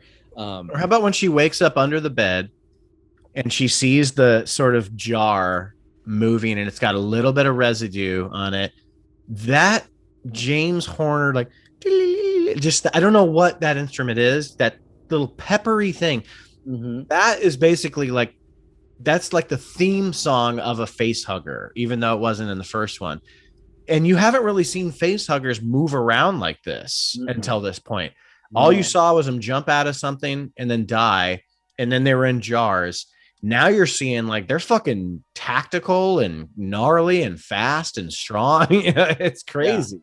Oh, how believable it is when Ripley's trying to fight the tail going up the corner of the neck and holding it, trying to keep it from, getting any closer to her face. Eventually you have the Marines in there with her helping try and pull it. Like, they sell that. So again, that's why I feel like these creatures come to life in a way that is so realistic. Like, you really feel how strong this thing would be. I mean, just looking at it, you can tell it would be hard these would be strong little arms. This tail could get around your neck very easily and choke you. And it's so believable in the film, done with like fishing wire and stuff being shot backwards and just actors giving it their all in that scene to make it feel that much of a fight. I love when they shoot the glass, Hicks dives through it, like just the way that looks and sounds, even when they're hitting the glass before it breaks, like that just sounds, it sells it to me, to an 11-year-old brain, of unbreakable glass. Like, you see her hit it with a chair and it bounces off. Like, I don't even know if there's glass nowadays that works that well. It's but like space shuttle glass or some shit. It's all in the sound design. But then when they dive through it and you get Hicks, jumping in there and fighting with Ripley to get the thing off. Hudson goes over and has his moment where he gets to push the thing against the wall with his leg and machine gun the hell out of that one. I love that so much. He's just wasting so much ammo. Yeah. And even Newt being able to be smart in the moment and push the whatever thing that it's on top of, the little rolling rack. She's the last survivor, so she's a badass. I don't know if those heroic moments or selfish, I'm scared moments, so I'm gonna hide. But either way, she's the last survivor, so she's definitely a survivor. I think she's a hero mostly. Mostly. It's kind of their last stand. Yeah. Where the aliens start to come out of the ceiling. Oh my God, that scene. Ugh. Oh, well, you know what we forgot to talk about in the hive scene, but it comes into play here as well. Another thing that this movie implements, that yes, the first movie had a version of it, but this movie movement does it so much better. The motion tracker. Movement, yeah.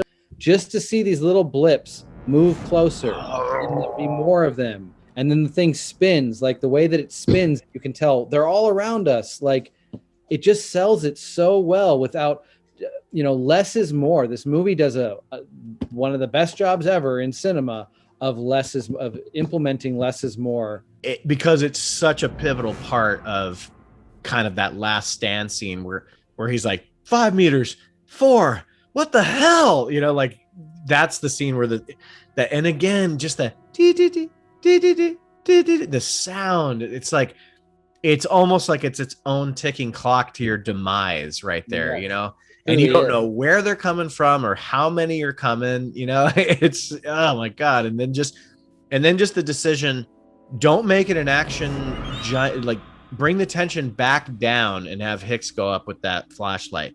Don't keep the music going, calm it down. And then he goes up there, you know, the music drops, goes up there. I don't think there's music yet at that point anyway, but he brings the flashlight up and then you see them and then the music kicks in. It's like, that's so much better than just like, oh, we got to get up there and look. We got to, you know, it's this calm. It's a scene where they almost know we're fucked. You see the brain's work of like, well, how can that be? You're reading it. You must be reading it wrong. That's inside the room. See, I do want to see a deleted scene where the aliens cut the power. I want to see that though, man. How could they cut the power, man? They're animals. That'd be great if you just see like 2 aliens like and like snipping a wire. There's a couple scenes that I think people complain about in terms of like, oh, are the aliens actually intelligent or not?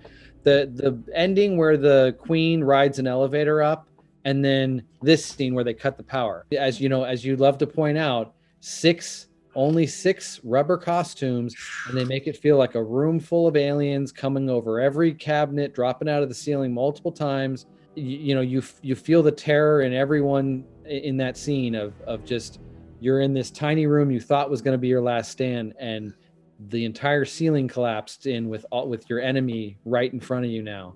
You sometimes do your best work when you have the least to work with that you would ever have again. I like Avatar. It's fine. It's still James Cameron. It's fantastic. But like when you compare that scene, any scene in Aliens where there's more than one alien in the room, the constraints of 6 rubber suits is such a blessing in disguise, because when you look at the excessive nature of something like Avatar, and that there's shit all over the screen, beautiful shit, but shit nonetheless, just everywhere. If you had the ability to do what you did in Avatar with aliens, would you show us 500 of them charging like they did in like Alien versus Predator, some just CGI mess scene of aliens running up the temple? It's like, it's so great that you never get that opportunity to even think of that scene. You only can have maybe one. I don't even know if you see more than 2 aliens on frame together at the same time in this movie, you know? Well, it's just implied through the editing. In the ceiling, I think there's about 4 or 5. There's 3 or 4. Yeah. Something like that. Yeah. That's the most you see. Yeah. But then everything else is just, it's cuts. It's the way the actors are like, oh, there's one over there. The way they're looking around is telling you how many there are, you know? That's, It's a masterclass of editing. I mean, you being an editor, you know how important, you know, it really, a filmmaker can be crap and hand footage over to an editor and get a good movie out of it somehow, because the editor, you know, pieces it together in a way that makes it not what the filmmaker intended. It can be exciting or whatever. I'm sure Cameron, you know, was very involved in exactly every cut that he wanted to see in this movie, but it goes back to your point of like being able to work with very little. He was early in his career, he had a lower budget, and he just had to make something out of nothing. And in order to do that in these scenes where he was trying to make something on a grand scale for 1986, what seemed like, you know, a horde of aliens killing a bunch of Marines, it's all in the way he edits and shoots every single one of those scenes that makes it come to life like what you think, you know, you think you're seeing what you do nowadays, like you're pointing out Avatar. I think we both just mentioned, we both just got a chance to see Tomorrow War or whatever that shit movie was. Like, you get an entire CGI army of creatures running at you in every movie now that has that kind of aspect, whether it's zombies or, you know, whatever monster movie it is. If there's more than 10 of the monsters, you're going to see a scene where they're all CGI'd running up a hill or running up a building or running down a hallway. Here's the example. That movie, when you first get introduced to your big alien attack set piece, what's the camera focusing on? The alien, right? And the person is just a stunt person, and you maybe see a quarter of their back that's the example of the difference. Aliens, it's never focused on the alien coming at the screen. It's the person, and the alien is lurking through sound design and through rubber suits. They keep the focus on who is in peril, who is facing down an alien in this moment. As you said, those reaction shots, if there's one over there, there's one over there, you always know who it is, what the scenario is, because you're focused on the character. You're not losing track of them. And just because the moment is for the character. Yes. The moment is for the character. The aliens are there, not just for spectacle, which is for the audience. He didn't run into the same problem Spielberg had with Bruce the shark, but he used the same technique of show this thing sparingly, show it for the right frame, not every frame. Not just because you need to see spectacle. Oh, we've got another shark moment. Let's make sure you see a lot of the shark. No, sometimes all you need is a fin for it to be an effective shark moment. Sometimes all you need to see is an alien head, whip towards somebody or whatever, or come out of the smoke. And that's all you get for that whole moment, that whole character moment. But it's effective enough to sell the frights and the excitement and the thrills in every single one of these scenes. We got to talk about the people that we lose, the characters that we lose in this scene.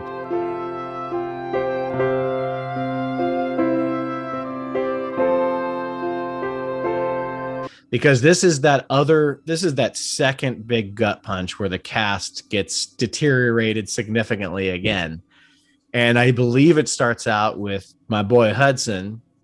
Game over, man. He goes out like a rock star. He goes out like a rock star, though. Like, he gets over his fears, kind of knows he's going to die, and just this is my time. And he takes a whole lot of them out. But then the only one in the movie that comes out through the floor. And I still don't really get the geography of how that works. Like if it lifted up the thing, wouldn't he lift off with it? It doesn't matter. It was awesome scene.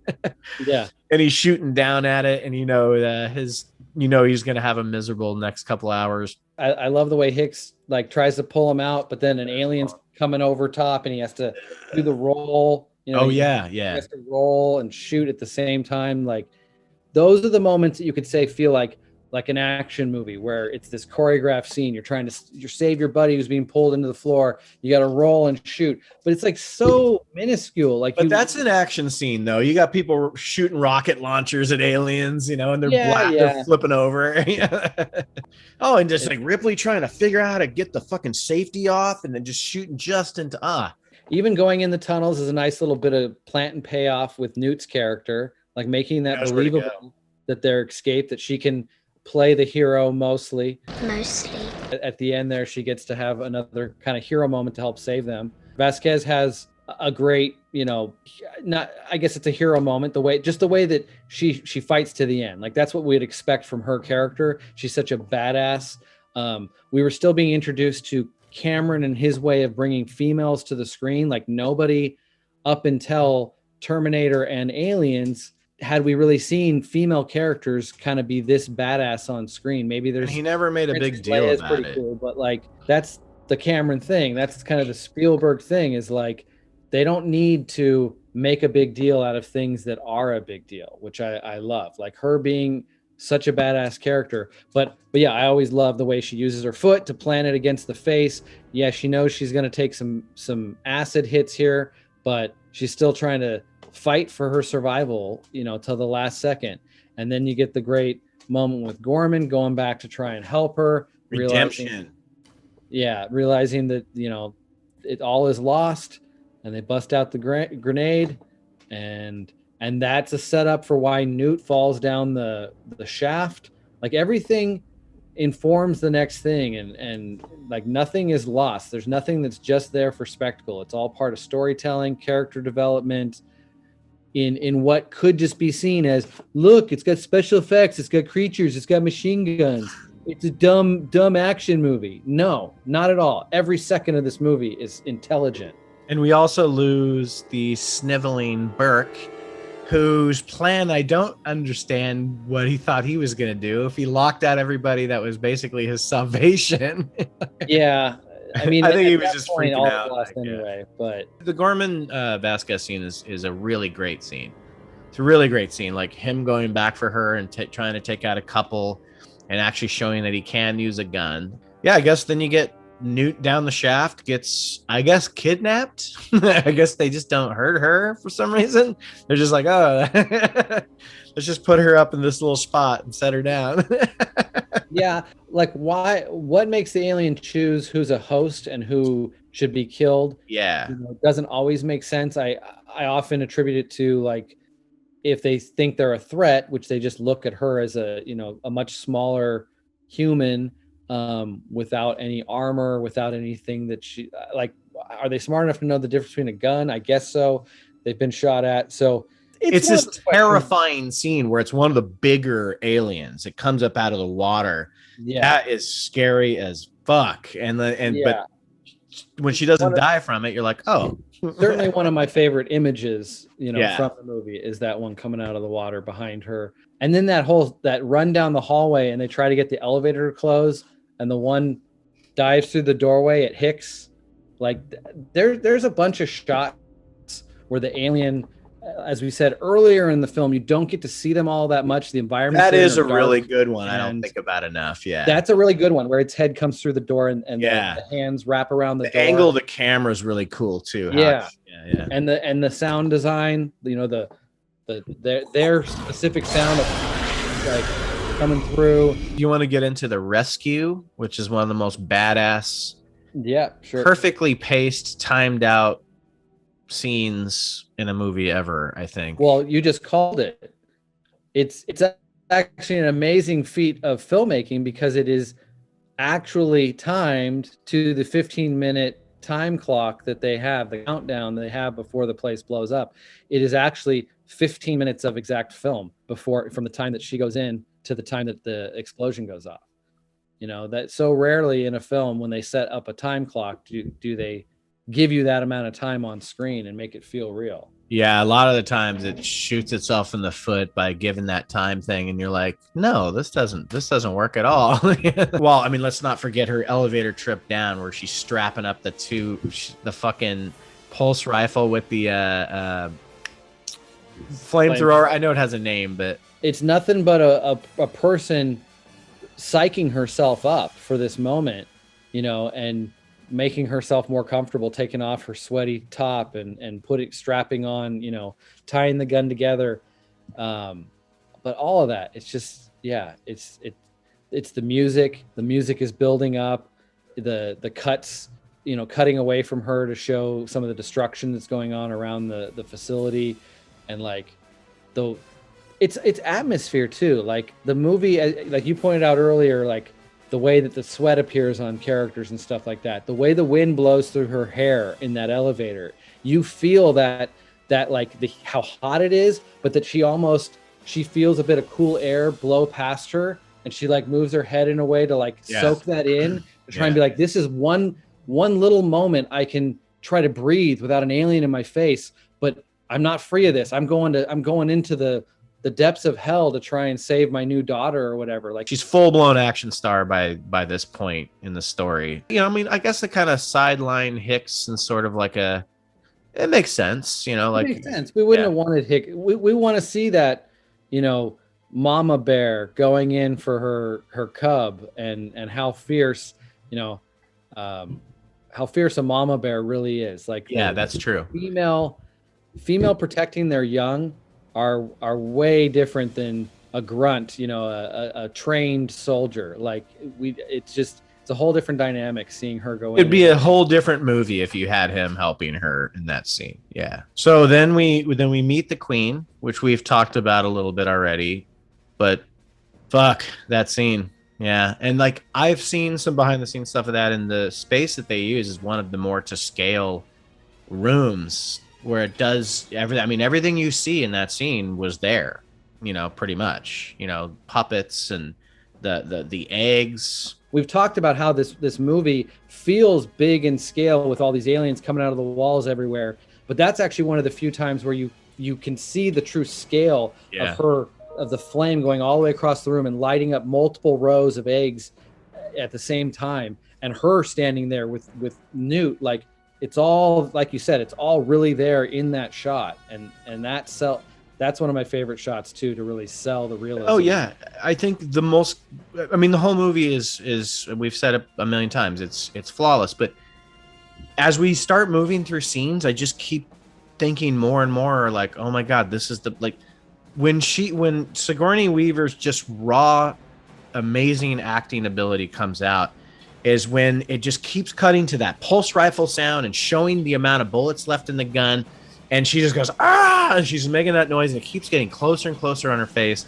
And she's just blasting the fucking eggs, and the music gets loud. That's the best scene of anything ever, right there. What a great showdown of mothers protecting their children. And you get all of it without any dialogue. It's all wordless. And it's, the motivations are so clear for both of these creatures, human and alien. It's just, again, back to just perfection. Like we built to this moment, and it's paying off perfectly. A facial expression of Ripley too, where she's like, "Oh, let's see what the fuck you're doing." It's almost up there with "Get Away from Her, You Bitch," with like one of Ripley's best moments of just that head tilt. Nope, fuck you. Like, I love it so much.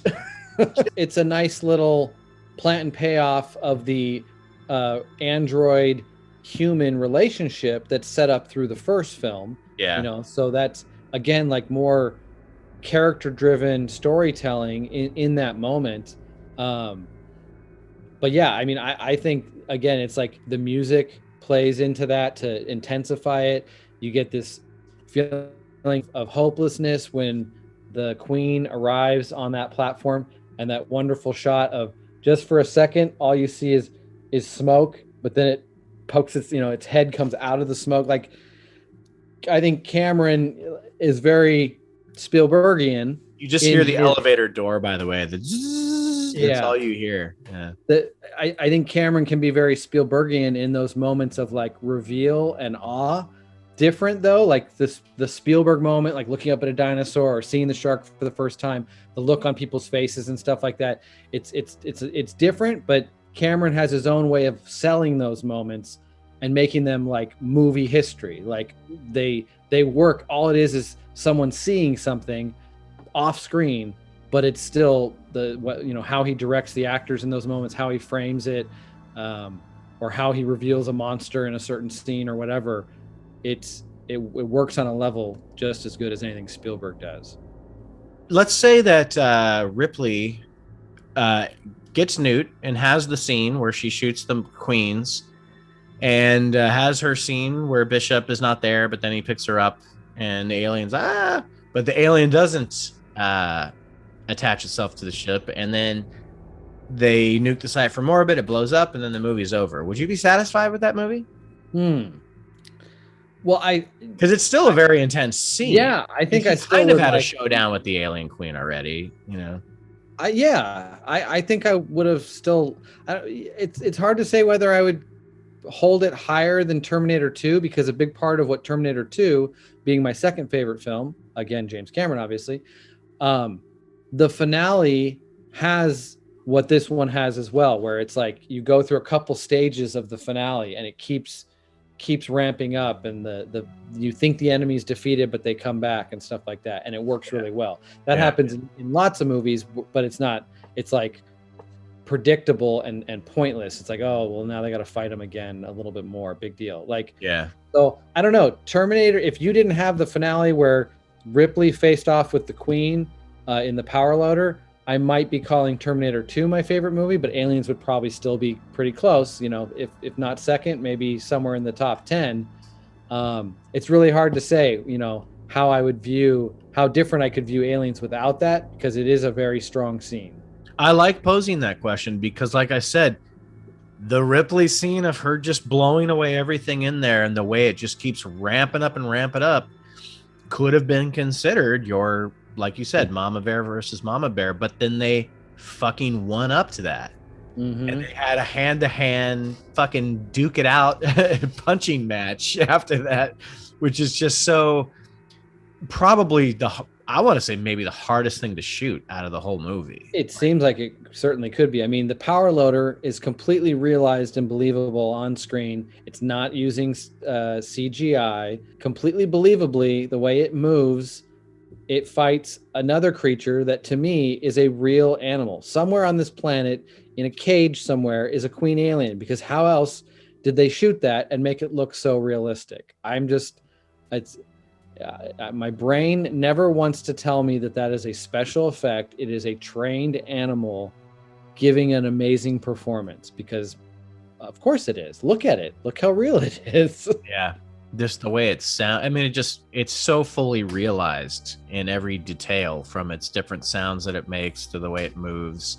So I still hold the queen alien as the greatest creation of a creature on screen, because you never have even a second of it looking like a CGI creation, because there isn't one. So much of it is close-ups, and that's why it works so well. Quick cutting, close-ups. Yeah, you do see it fully realized, the queen, and it is there in all its glory, and you can see the scale of it, but it doesn't linger on those full wide shots of what it looks like, and they don't show it really moving. I think the coolest shot of the queen is when it reveals itself from the dropship. Back to sound design and score, and the sound of the power loader, the sounds it makes, the sounds that the queen's jaw makes when it extends and stuff like that. It's just the tail whipping. It all has distinct sounds. I think it was Roger Ebert who said he thought this movie was brilliant, but it made him so depressed after. Did you ever hear that quote of his? Yeah. He said it made him so depressed because of how much through the ringer he felt when coming out of it. But he's right. But that's what's so great about it. It's my favorite movie. And yeah, maybe an 11-year-old shouldn't have, enjoy the thrill ride of going through an alien world and the survival. But I don't know. That's what I've always gravitated to, is this being a pure survival story.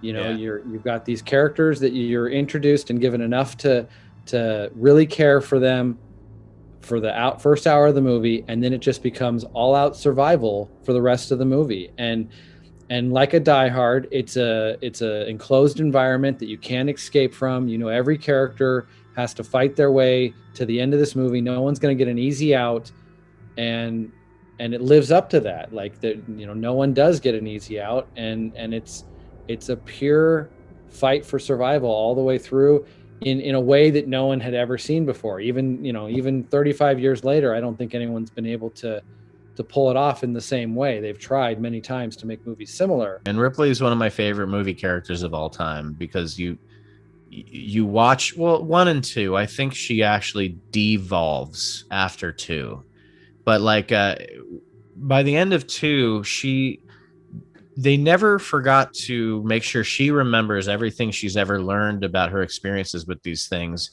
And she uses that knowledge in every way, especially at the end. She's like, oh, well, I can't kill this thing on a moving spaceship because it's going to burn right through the thing. Oh, what did I do last time? Oh, I'll just open an airlock. And people are like, oh, that's the same beat as the first one. It's like, well, that's the only way you can do it, safely. Yeah. The DP wanted to light the hive scene brighter than Cameron wanted, and that scene, as we talked about, works with what you don't see. It's all about keeping things hidden in that scene, and the editing that doesn't display this big set. It makes it feel claustrophobic and scary and fear of the unknown. All you have to hear is a character say, it's coming out of the goddamn walls. We don't need to see every alien that came out of the goddamn walls. Yeah. So all these little things, like the crew not really, like them wanting to take coffee breaks or tea breaks, almost like sabotaging certain shots. If from commentary tracks and making of videos, there's a lot of talk about how the crew was not helping Cameron make this movie. They were fighting against him. Yeah, because they were British. They didn't like his work ethic. Yeah, exactly. And still, I don't think anybody does, because he's a taskmaster. But still, look at the films he's produced. They didn't know it at the time that they were working with a genius, but he overcame all of that and made the greatest movie ever. Still holds the title with 2 of the highest grossing films ever. I know box office doesn't equate to quality, As we point out, Aliens only made 85 million, but is still the best movie ever. But Cameron can do it over and over again. I don't care what the box office is. Every movie he makes is working on some level of perfection. Even if Avatar, is his weakest, in my opinion, he's still pretty much working on a level of perfection all the way through his career. Because you couldn't make that movie for $18 million now. You just couldn't. So if you try to extend it in that inflated, perspective, then it could have been $1 billion film. Things that feel tactile on screen because they're not using CGI.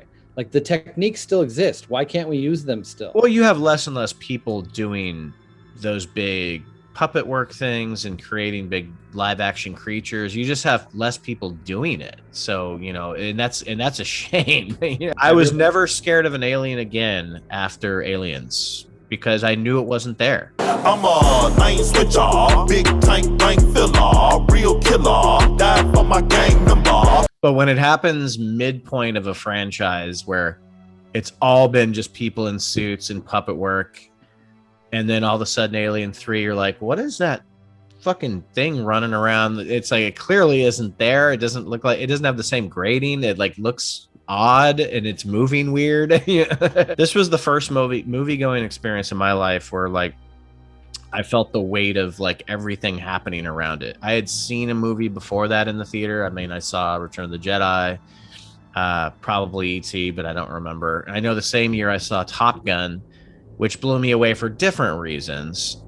But this was the one that like I shouldn't have been in. My cousin shouldn't have taken me there when I was 9 years old, but boy, am I fucking glad he did, because it never left my mind. And like, that movie is probably the thing that shaped what I like in movies more than anything else. Obviously my taste changed as I got older and I liked dramatic dialogue driven stuff as well. But I don't know.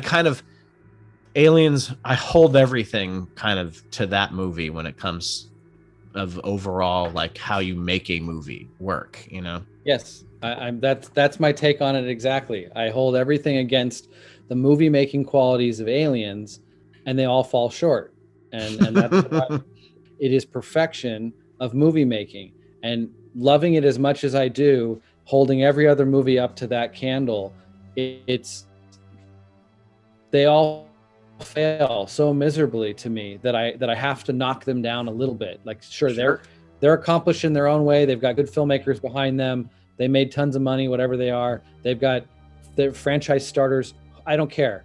They with $18 million and a crew that didn't want to help out, Cameron made perfection, and everyone else should be able to achieve that too, and they can't. So this movie is an 11 for me.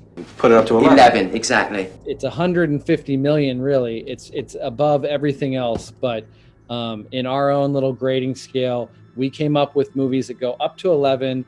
Yes, because we like to have fun with Spinal Tap, but really because movies like this exist and they deserve to be heralded as better than just an A+ top 10. This is a perfect 10. No, this goes beyond. There's lots of movies that are great that you can say deserve 10, but only a few, really only a handful that deserve an 11, that go above and beyond. And this is one of those. This is the best ever.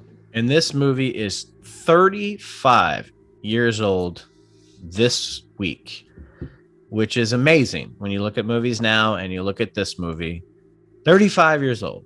I wasn't even in double digits of life yet. And that's how amazing hard work and talent and skill and determination, what that can do on screen if you know what you're doing. You also have to be good at what you do. One other little fun fact is this shirt right here. I don't know if you can see this. This is the readout of all of the crew. There it is. Gorman, Epone. And another thing I figured out by watching stuff too much, there's a bunch of characters like Ripley, Hicks, Hudson. Hudson doesn't show up on here for some reason. Yeah, why is Hudson not on there? I don't know. but like all the minor characters, including like Jeanette Goldstein, Let me find her on here. Vasquez. Well, where the fuck is she? Vasquez. J. Vasquez. So he just uses the real actor's first initial. D. Spunkmeyer. The guy's name is Dwayne.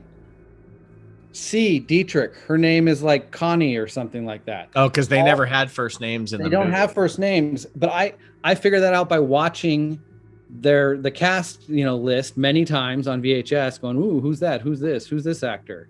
And then seeing this readout and pausing it and going, wait, look, their first initial, like, what is their name?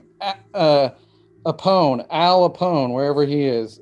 Al Matthews is his name. So not all of them, but almost all of them. Yeah, because Ripley still has to be there. Yeah, I think. Damn, dude, folks, if that's not a fucking Aliens fan, then I don't know what is. Hudson, for whatever reason, not showing up on the shirt. That's on the bullshit readout, right there. That's some bullshit. On the real readout, I know. I saw it right away. I told Tony, I'm like, hey, did you notice it doesn't have Hudson? But I think it has a W, which can be William and Bill. So his does kind of line up, but. And like even Bishop has an L, which means he's got a first name of Lance. I like to think that Hudson's real first name is Wally. Wally Hudson. he just looks like a Wally, or Chet. Could be Chet. Yes. Didn't you say it's Hudson on break or whatever? Hudson on R&R. Yeah. I named my son after James Cameron to some degree. Will I start him off with a really scary movie like Alien and make him sit through that just so we can watch Aliens at some point? Or just start off with the greatest of all time, Aliens? He's not going to watch it till he's 10 or 12, but at the same time, when he's old enough, he will get the full Alien experience.